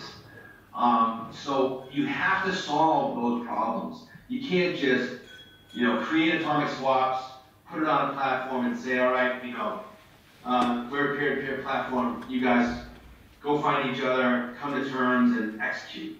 I don't think that aligns well with mass adoption, right? If you want mass adoption, you know, if you create a peer-to-peer opportunity via atomic swaps, that's fantastic. But you have to be, you know, you have to make sure people can be found. You have to make sure they can be found in real time, or in that moment. And then you have to make sure that you overlay a transparent and accurate price discovery tool, right? So, so there's a lot of use there. There's a lot of potential there, but what I'm seeing early on and kind of the way folks are thinking about how that works, I don't necessarily think that's right? Because if you want mass adoption, you really, really have to, you know, you have to protect people's best interest, right? So I don't think, and I'm sure there'll be people who disagree with me, right? But in a world where it's peer-to-peer, you run the risk of a less knowledgeable, less informed person to be really, you know, taken advantage of. And for me, I don't want to build a business that really kind of leaves a consumer entirely to their own devices. I want to make sure that they're protected as best we can by making sure that there's full transparency, but also full capabilities with regards to how you find, you know, a counterparty, whether that counterparty is another peer, whether that counterparty is another business, right? You need to make sure that you can discover who that person is, but also you know what the price is, and then you have a mechanism that can settle. So there are a lot of use cases, but it's just, you got to have that right model. And I think atomic swaps fit very well in our model. And atomic swaps in our model, and I think this is probably more important, right, is that if atomic swap allow for the opportunity to actually have P2B, or P2E, if you want to think of it that way, where we have, if you think about our ecosystem, if we have the ability to send orders out, or indications of interest, however you want to classify it, to exchanges, and we hit a particular bid or offer somewhere, if we have the ability to settle via a very unique structure between our platform and exchanges, that kind of leverages some of this, the benefits of atomic swaps in that model, I think there's a fantastic opportunity for to apply it in that way. So I don't want to say too much about that, but I guess my point is this: it needs a lot of careful thought, because I don't think the early thoughts are really protective of a consumer. I think it's more, you know, hands off. I'm gonna leave you to your own devices and good luck, and that worries me. Yeah, okay. I understand you can't talk too much about it, giving away your competitive advantage. And I think it would be a great addition to, again, an already awesome platform. So it's really cool. I'm as good as through the questions we have had. Is there anything we missed? Anything you said, well, like, okay, I said a lot of things, a lot of information, but I want to tell a little bit about this. Specifically, but let's see where we go. What I'd like to do is, I think I mentioned this on a Reddit post at one point, but I want to kind of talk about at least what it means to us when we say this multi-sided platform, this multi-sided ecosystem. Now, I think I mentioned this earlier, so my background is very much on this institutional side. And I don't know how many folks know much about the institutional side of the financial industry. But the institutional side of the financial industry enjoys a ton of benefit. And let me kind of give you some specifics, right? So if I am a large capital owner, i.e. I'm the actual investor, and I'm an institutional investor, typically that involves either some large pension plan or something along those lines, right? So if I'm the overseer of this large pension plan, what it allows me to do is engage the financial industry in a very different way, right? Where so let's say my pension plan has 100 billion in assets. So by virtue of that sheer size, right? When I'm engaging any financial partner, and it doesn't matter whether it's Goldman Sachs, BlackRock, or anybody in between, what that gives me as an institutional asset owner of that size is it gives me leverage, and that leverage to me is critically important, right? So let me kind of give you some details as to what I think that means. So if I'm a large asset owner, I go to BlackRock, for instance. And because I know I have size in assets, I know I have a little bit of leverage over my potential service provider. So what happens in this relationship is that we sit down at a table and I say, okay, I want you to build me, a dozen portfolios, all with kind of, X capital in them, and I want them to look this way, and I want you to achieve a yield each year of X, which is like a benchmark, right? Now think about that for a minute, right? If you have an advisor yourself in your life, most of us, including me and most others, is you can't really sit across the table from an advisor and say, here's what I want. I'm only going to pay you 30 basis points to manage my money. And if you don't hit a certain target yield, let's say it's 8% a year, then I'm going to penalize you for that, and you actually have to, pay me back some of the fees that I'm paying you. So I guess for me, when I look at the institutional space, and then I look at the retail space, what I want at the end of the day is I want that institutional-like leverage and power if I'm a retail investor. So what our design is aiming to do is to take that power and influence that today only sits with the large asset owners and really pass that back to a retail investor.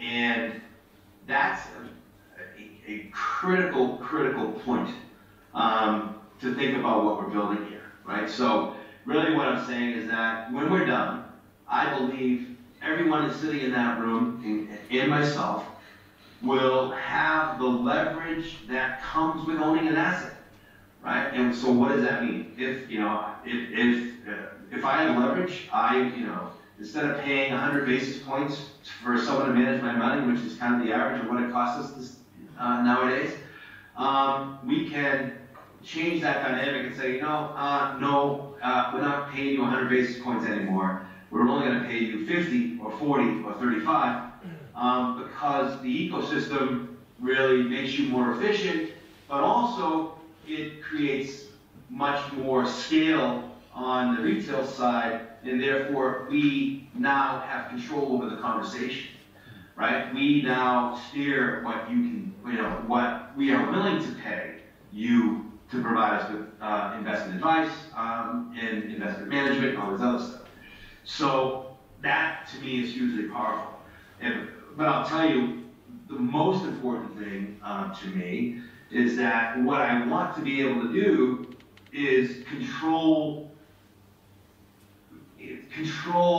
my voice, or make sure my voice is heard with regards to any asset I own.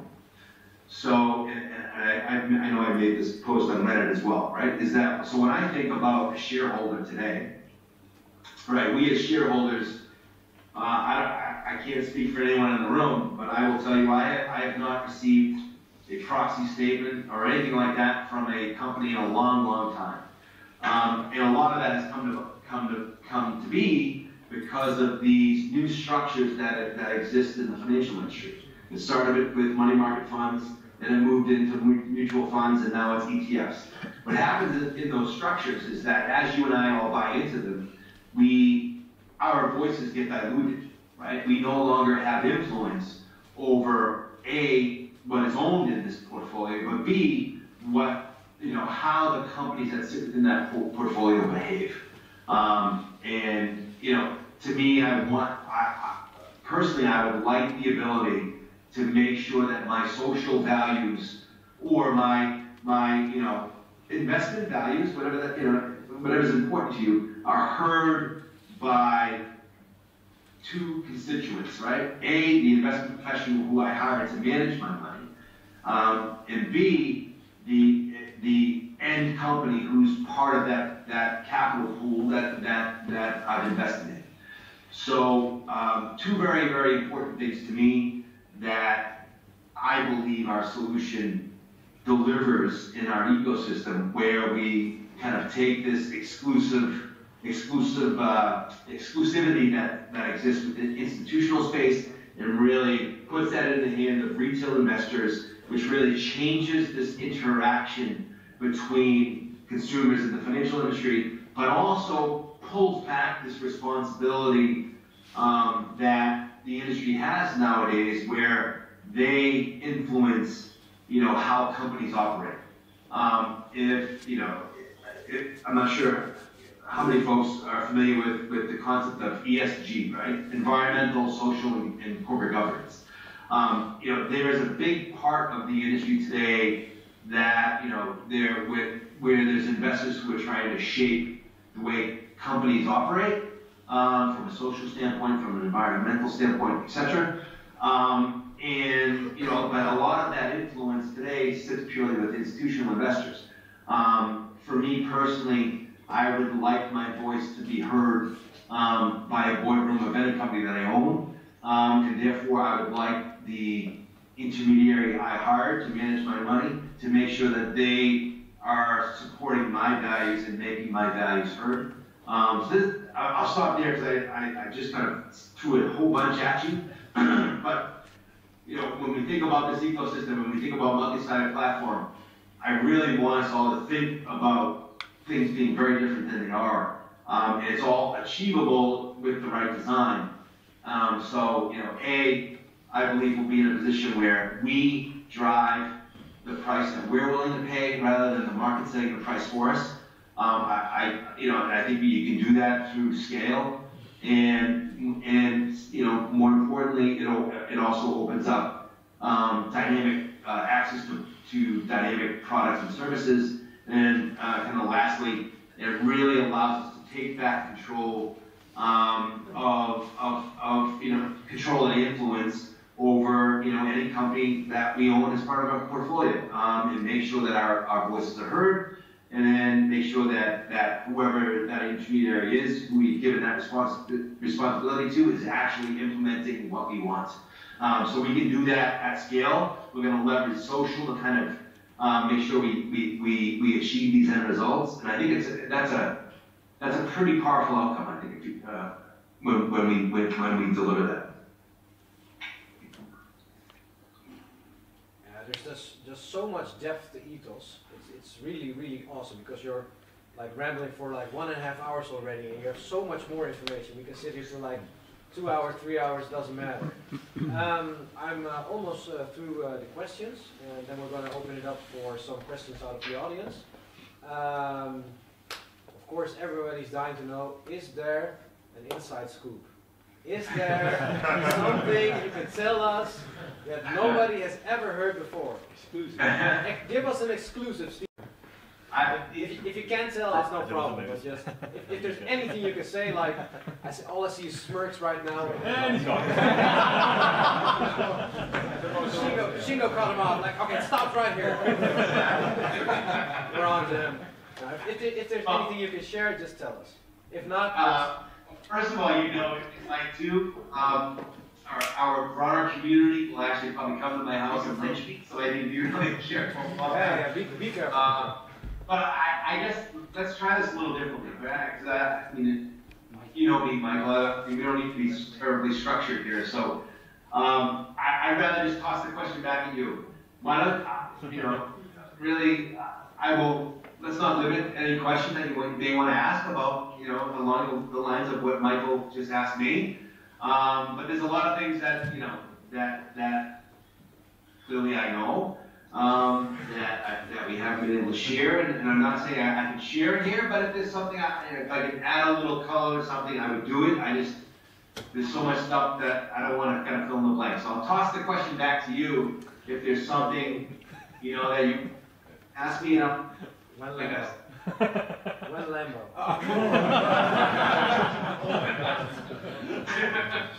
No, I'm sorry, man. Just go.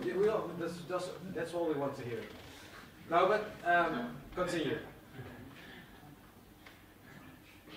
Say that again, Michael. I'm sorry. Sorry, you can hear me? Yeah. Sorry, I interrupted you. Go on. You wanted to toss a question back at us. Can you hear me? Yeah, I can hear you. Okay. So, but I think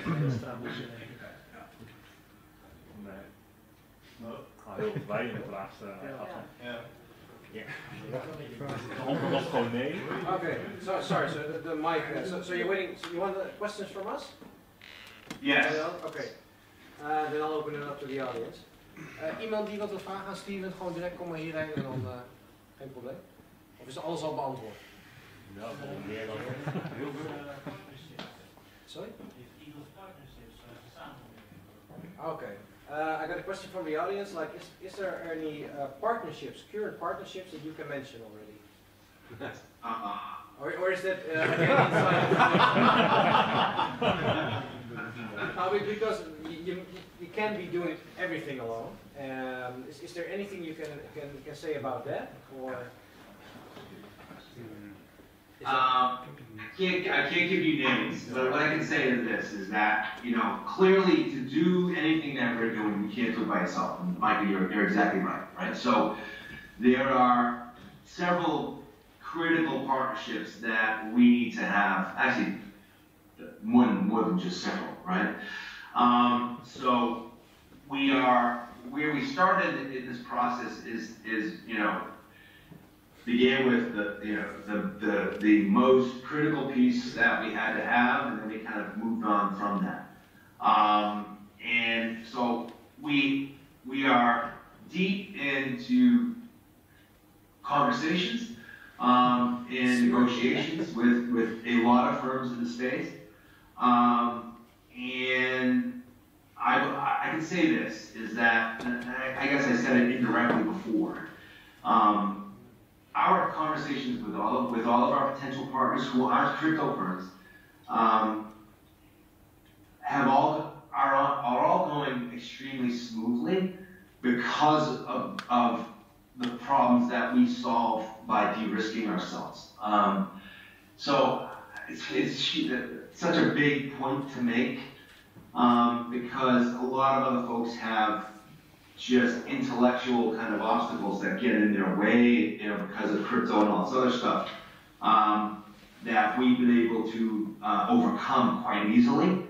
So we do have, let's say 3, if not 4, very, very mature partnership conversations that we're involved in. And, you know, they're all going extremely well. They just haven't been inked yet. But the only thing keeping them from being inked, i.e. signed as contractual relationships, are really just work that we're doing. It's not any sort of sticking issue. So it's the normal process that we're going through. So we're close, very close on 3 or 4, and those 3 and 4 are very major parts of what we're doing. So I'm actually looking forward to sharing them. But I also, why I can't give you names is because if I do, then I'm revealing something that, again, we'll probably see in a white paper in a week or 2. So I don't, you know, I just want to protect against that. It's amazing, and I don't want to badmouth our industry, but the amount of copycats that come out is it's kind of, it's a bit ridiculous, I guess, on one hand, but for us, it's we got to be very mindful of people trying to rush out there and kind of copy what we're doing. So, but I know I'm not giving you an answer, but I hope you feel you get the sense of confidence that I'm trying to portray here around these things. That you know, no, we have had no red flags in any conversation whatsoever. So I think that is all very, very good for the long-term viability of what we're trying to do here. It was a great answer. I knew you couldn't give any names, but it's just reassuring that you're working with, 3 or 4 mature partners in the field, and we're all dying to hear what those are. I'm going to check for further questions. Nou, je snapt, maar ik kan natuurlijk niet vertellen wie het is, maar het is wel heel tof om te horen dat ze gewoon met al 3 of 4 partijen om tafel zitten en gewoon waarschijnlijk gewoon gigantisch groot nieuws gaan brengen. Verder nog vragen? Ik kan vragen hoe hij ziet dat Superman veel gedaan heeft voor het team ook, als bedrijf zijnde. Ja. We actually have a Superman spy here. He was wondering, like, what are your thoughts on him and what he did for Ethos? Because I remember clearly that I talked to Shingo about it, and Shingo didn't even know who he was when he first got into Bitcoin. It was, but you can say what you want about him.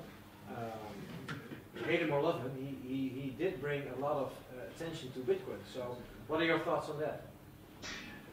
You know, I agree, Michael. Right? So, you know, he was an early supporter, and you know, clearly there's a bit of gratitude there from our standpoint, right? Because I mean, the most difficult thing in this space is to get your profile out there, right, and to get the word spread quickly. And broadly, right? So from that standpoint, you know, you can't ignore what Suppleman did for Bitcoins and, you know, now Ethos. So very, very important. You know, so but I think what's the problem that folks, and let's just call them YouTubers, right? The problem YouTubers have now is that people tend to look at them through the lens of kind of the traditional space. And let's be honest, you don't see many people doing what they do as their business model in the traditional security space because regulators would, you know, basically lock them up, right? And I'm not saying that in a negative way towards the YouTubers in the crypto space, but it's 2 very different spaces. But I think people tend to look at, you know, tend to apply kind of the traditional rules to these folks in this space. And I don't think that's right, because I actually believe, and I don't mean this in a derogatory way, but the folks like Suppleman and the rest of them are, they're a marketing outlet, right? So I think that's an important role to play in any early stage business, right? And especially when you're, everything in this space is global, right? And you're really trying to have a presence, and a big presence in every region. So how best do you do that? How do you do that? Pre-IPO, IPO, or shortly thereafter. How do you really grow your audience? The only way to do that is to do that through what I would call marketing outlets. So I'm appreciative, I guess, to answer your question, appreciative to what the support he gave to us early on and still does. And I think all of that's fantastic. I think where we have to, as investors, where we have to kind of, what we have to understand is that, that there are marketing outlets, right? And there are not.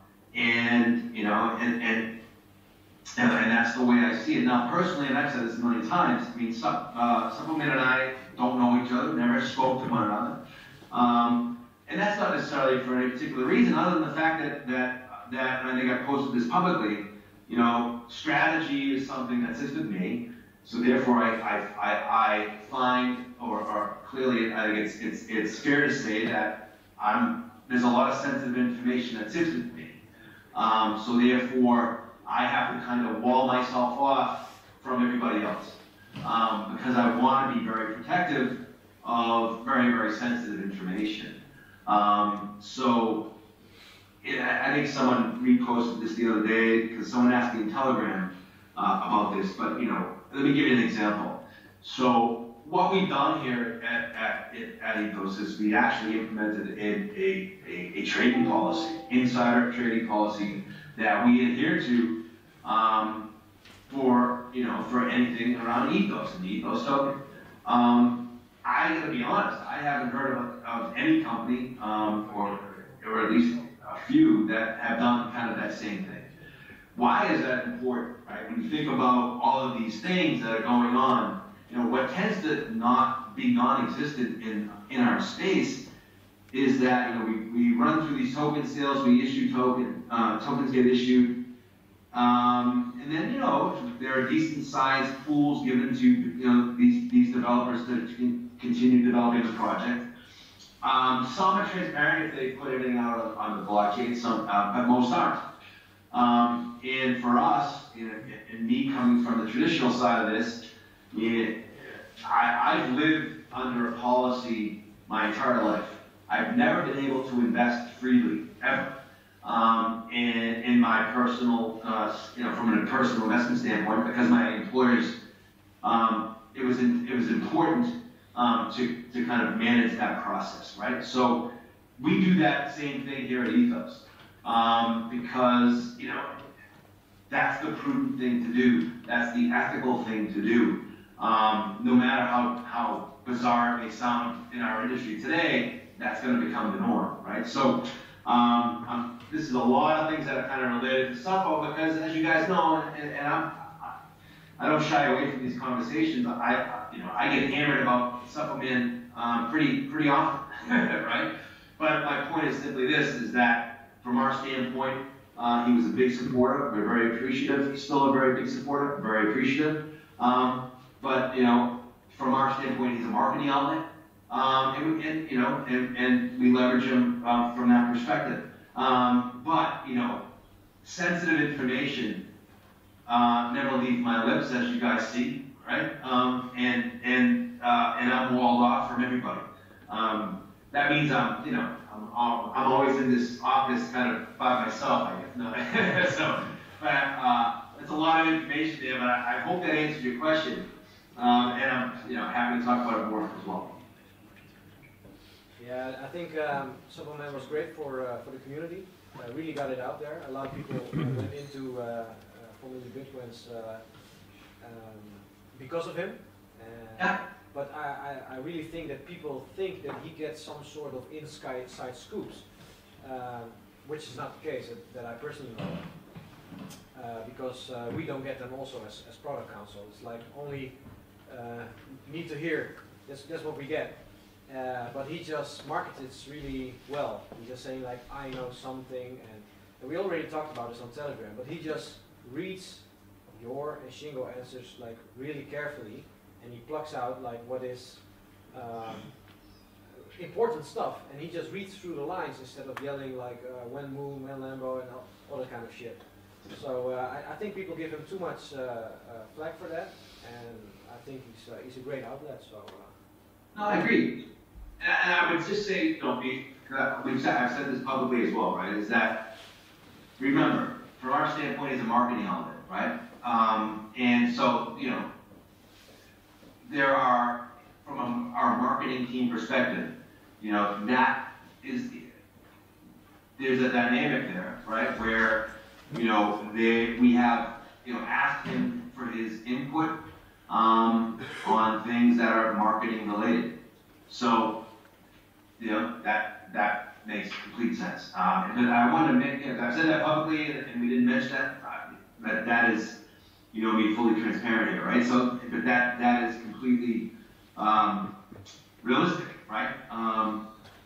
So that's the relationship. But I think the most important thing is to understand that the sensitive stuff is walled off, and walled off intentionally.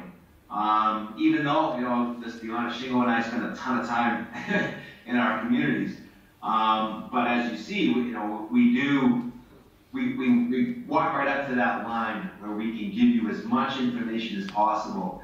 And I'll be honest, there's so much stuff that I can't wait to reveal because I'm so excited about it. It's hard for me this is why I often sit here with a big smirk on my face, right? I want to reveal it desperately because it's exciting stuff. But to not be able to share it kind of sucks, pardon my language, right? So, yeah, so. Sorry, Mike. Yeah, no problem. Yeah, one quote of you, because you already gave us so much information, and yet can you give a percentage-wise of how much you actually told us?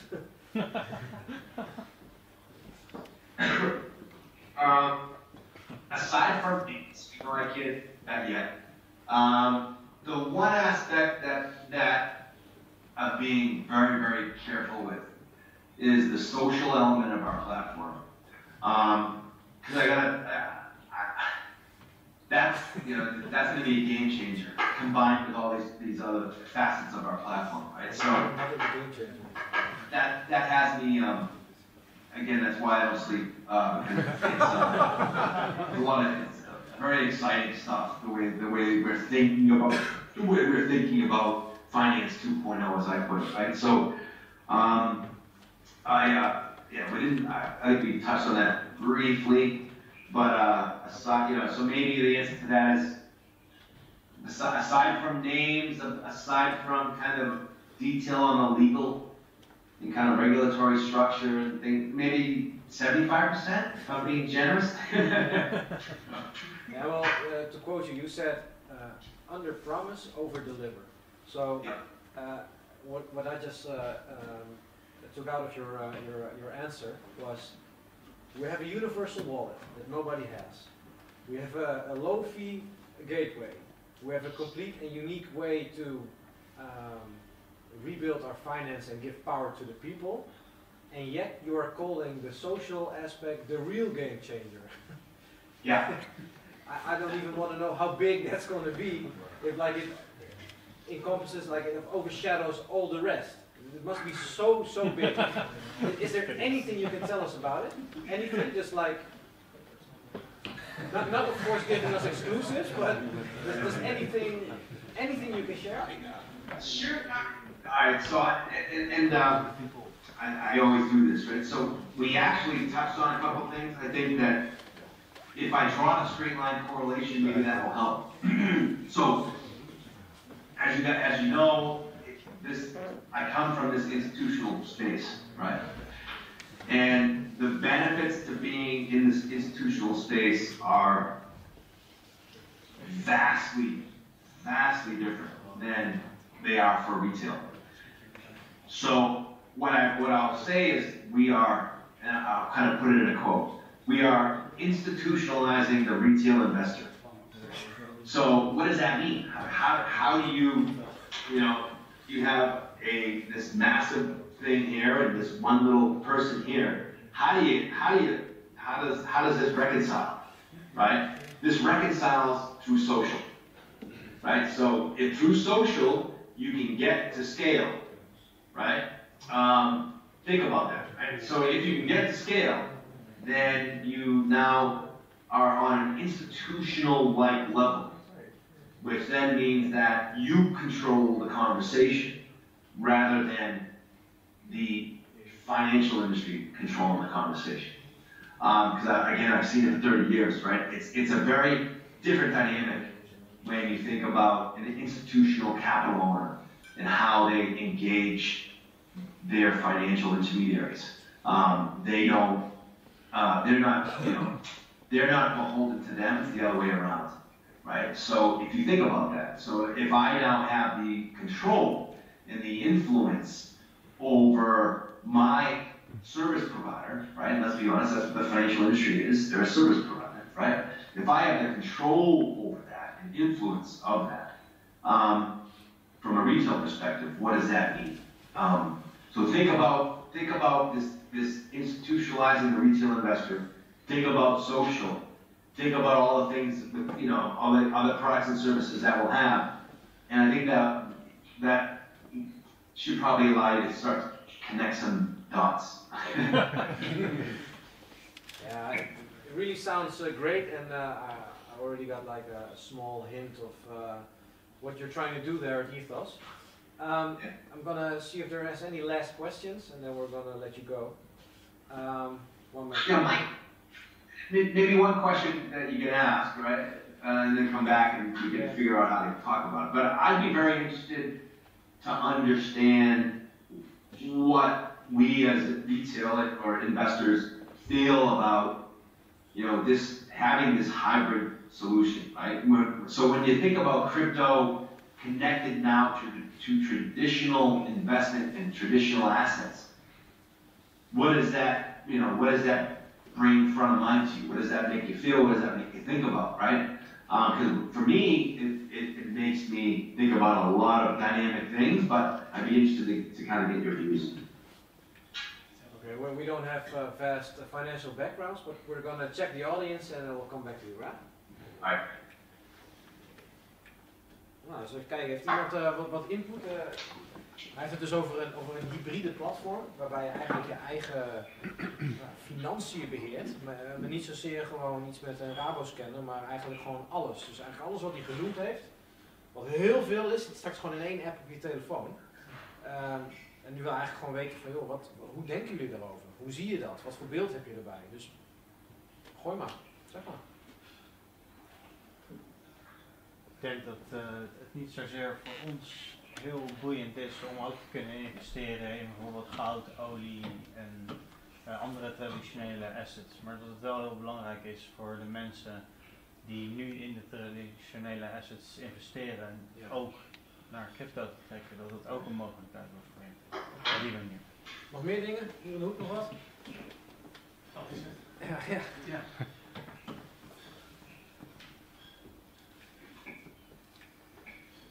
So what we got from the audience was not a lot, but when you're looking at this platform, the first thing that pops to mind is not so per se the people who are already in cryptocurrency, but getting the people who are not in cryptocurrency but in traditional stocks, bonds, gold, silver to the cryptocurrency space and manage it. Because for myself,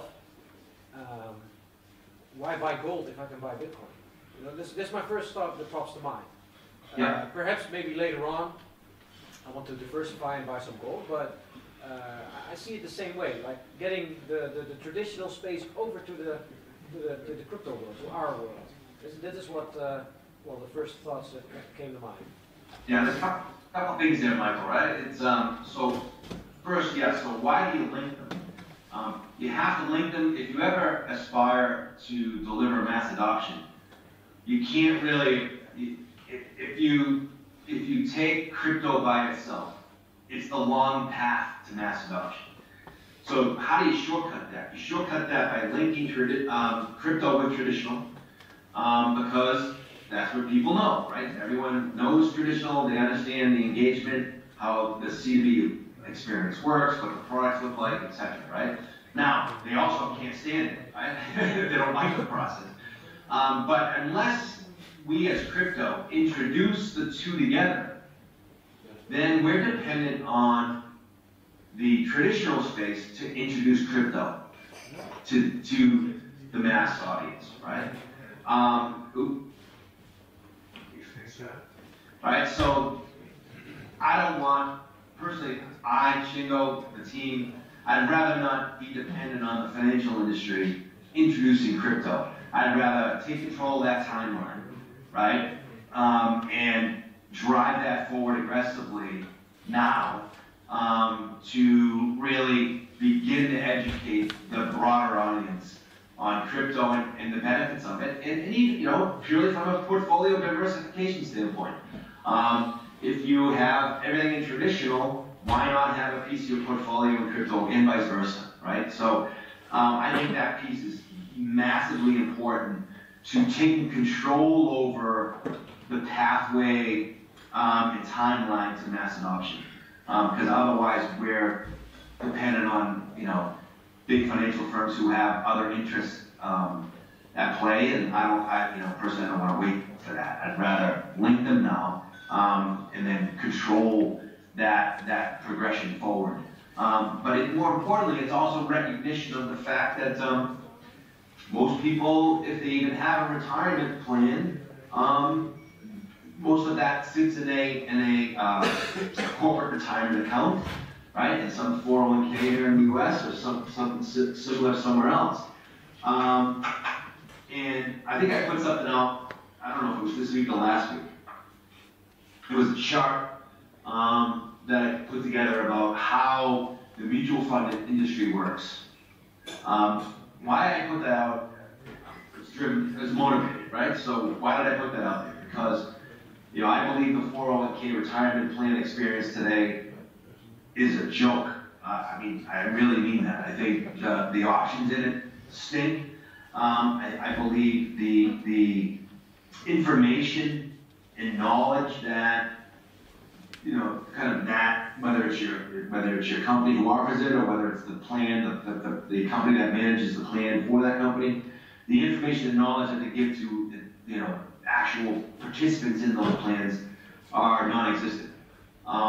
So I put out this chart about how the mutual fund industry works, how, you know, what the structure is and how everything is connected. I did that, and then, because shortly, either before or after, I put out a chart of the global size of the kind of corporate benefit industry, but specifically the retirement side of that, which is just enormous. I believe our model solves for that by really digitizing that entire space. And because we can digitize that entire space by adding our ecosystem around it, we can enrich that whole entire space and experience for consumers. So traditional is there for many different reasons, but think about that. Think about Ethos being part of that kind of corporate retirement plan structure. Think about us powering that. Think about, you know, really corporations paying for that kind of API service or that will be coming out of bedrock to help them set up these structures. Think about all of those things, because I will tell you, I know a lot of this sounds complex, and it is, but the model is so clean and so simple that you know, it really smooths out a lot of these complexities. So we have a lot of things that we want to achieve and tackle, but the model, because of its simplicity, allows for. Hold on, my wife's looking for car keys. Sorry, guys. Right? So the model unleashes these capabilities that I think are going to be immensely, immensely powerful and in high demand, both by consumers, but also you know, corporations from a kind of broad industry perspective. Again, a lot of information, and it would be really cool managing your own pension fund, because I think we have like 50 people here who are already waiting so they can retire. Try manage it themselves. Yeah, awesome information, and also that because we know that the big money is in the traditional investment branch. So why wait for them? Like for what's the thing called, 500 plus investment side, something like that, who gives like Bitcoin and Ethereum ETFs. Why not do the same for that? I can already imagine like a one-click diversification. Like I want 10% of my portfolio in rare metals. With so many percentages of gold, silver, diamonds. I don't know what you have in the basket, but that would be so cool. And then on the other side, getting like someone who's already from, okay, I want gold, I want the new gold, so I want some Bitcoin. Like I want gold, silver, Bitcoin. Like that's like another basket. So yeah, it would be awesome if we get like the whole traditional sphere over to Ethos, especially because they all need Ethos tokens. So. That's right. Right?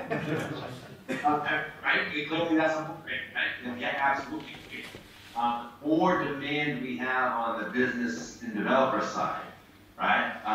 The better, the bigger the benefit. So, and that's kind of the great thing about the model. I think, you know, because we, you know, solve so many problems for consumers, but also solve these kind of very structural related issues that have existed in the traditional space for so long. What that does is that, you know, it changes the conversation, the dynamic between us and business customers, right? Because we're not thought of as a threat, right? We're thought as an enabler, right? So if you're thought of as an enabler, both by consumers and by businesses, it changes the dynamic, right? Which makes people come to you rather than you having to go and, you know, sell it, right? So, and that's the point we're getting to, I think, pretty quickly. Is I think people are starting to see the potential, and really, it's opening up kind of the creative mind within these businesses to say, well, you know, you're making some big claims. Let me hear what you have to say. And then when they see it, it starts to really resonate. And I think that to me is kind of indicative of what we're doing. It's also reassurances that you know, our strategy is right. So I feel really good about that. But I want to talk about the regulation piece for a second, Michael. Right? So, you know, when we think about the regulatory side of this, for me, I absolutely believe that every company, every stock, every whatever will eventually be on chain, right? I absolutely believe that's the outcome here. Whether that's 10, 15, 20 years, I don't know, right? Because we have, you know, it's a massive piece of work to transition from the existing model to a new one, right? But that is absolutely the end game. That is absolutely where we're going to end up.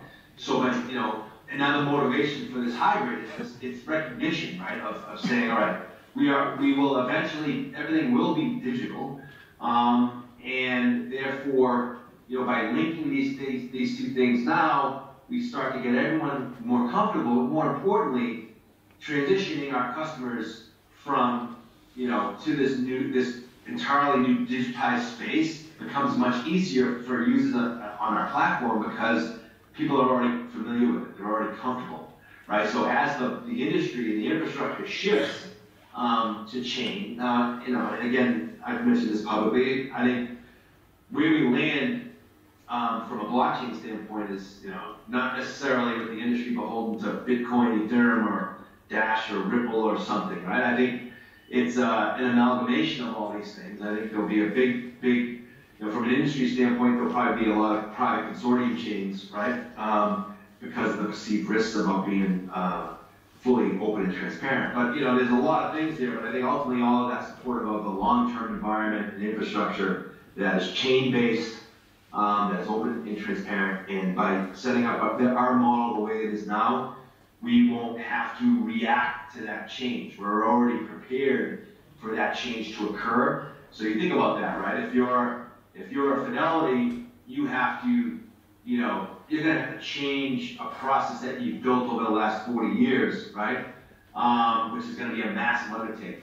If you're a crypto firm and you're totally crypto, you have to wait for all the traditional side to get there, which could be 10, 15, 20 years, right? So what did we do to recognize that economic value immediately? Link them now. Oops, sorry. So, right, we link them now, and then and that allows us to start to immediately accrue those benefits, right? And then also build an infrastructure and technology platform that, you know, can handle both. And then as traditional starts to get, you know, overshadowed by the more digitized side of things over the next decade or so, from our perspective, we don't really have to make any changes. So that's a big thing for us too. Okay, cool. I'm gonna check for one last question. Iemand die nog iets wil vragen? Ja? Ja, heb je met de Ethos nog een paper wallet, een hardware wallet nodig? Oh, ja. En zo niet, hoe werkt die beveiliging? Okay. It was a question about do you need for the universal wallet? Do you actually need like a paper wallet, a hardware wallet, or is there any other innovative way security would be done? Is there something you can say about that? The smirking again. There absolutely is, and yeah, Shingo's solution there is pretty powerful. So I mean, I think, as he mentioned, right, we're using kind of the BIP32 standard is really kind of the driver for what happens with our wallet, right? And that is very similar to, you know, the Nano, the Legend Nano, and others, right? So, but we've accomplished that without needing the hardware side. So we think about the security we all feel. I've got my Nano here too, right? The security we feel with having, you know, our hardware wallets. We've been able to, you know, create that same level of security without requiring the hardware side of this. But yet we want to be interoperable with you know, existing hardware as well. But so the way we're structuring this is that, you think about that, right? What does that mean if you don't have something in your hand? How do I accomplish, you know, that same level of security? So the answer to your question, you can absolutely have, you know, your paper wallet, but you're not 100% dependent on it. If you lose your paper wallet, that's fine. We've got you covered, right? And there's some dynamic ways of which we're going to deal with those issues. And again, if you're going to say that our goal is to achieve mass adoption, you have to solve that paper wallet issue, right? So Shingo's innovative solution there, I think, is a giant leap forward in regards to how we simplify the process, remove that risk that that we're going to misplace our, you know, our paper wallet or something else. So more to follow there. I know Shingo's talked about some of the aspects of it, but he's got you covered for sure. Goed antwoord? Volgens mij wel, hè? Ja. Yeah, I think that's one of the things we need for mass adoption, like losing your paper wallet, losing your key, like my own personal privacy setup is I think it's better than Fort Knox. You know, you're so careful, but then you're talking to people who actually know what they're doing. And if you want my neighbor, my mother to come in and invest, they don't need like dual setup, like splitting papers in half, putting it in one deposit box, and just because they're like panic, they're losing something or getting hacked on you, clicking links and stuff. So I know that Ethos will be a service layer over all those things. So even the universal wallet is great, but I know the security and the way you will manage it is even bigger. So yeah, awesome. I'm going to check for more questions. Zullen we nog even één vraag? Is iemand die nog wat wil weten? We hebben zoveel informatie gehad. Nee, verder niks.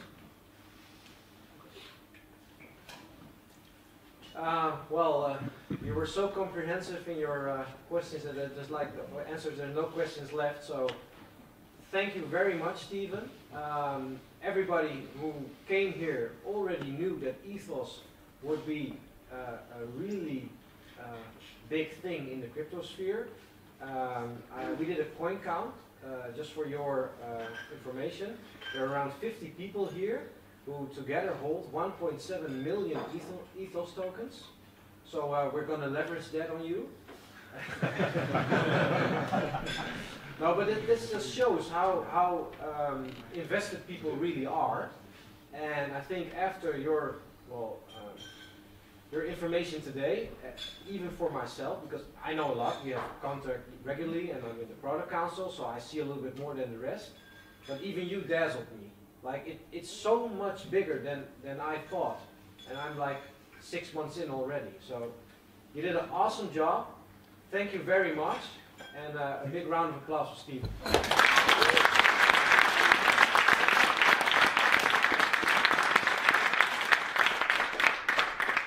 Thank you, Stephen. Thank you. Yeah, thank you all very much. I mean, listen, I want to be really candid. It's this industry to me is special for this reason. So this means a lot to me, and this is community for us. It's community for me.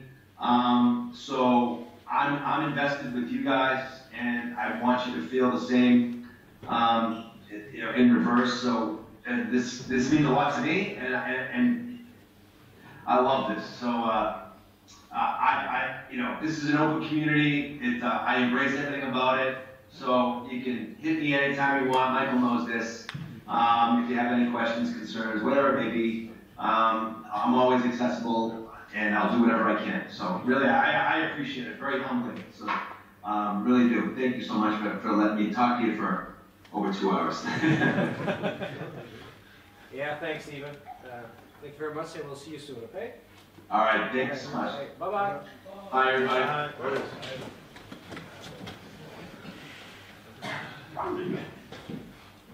Zo, nou.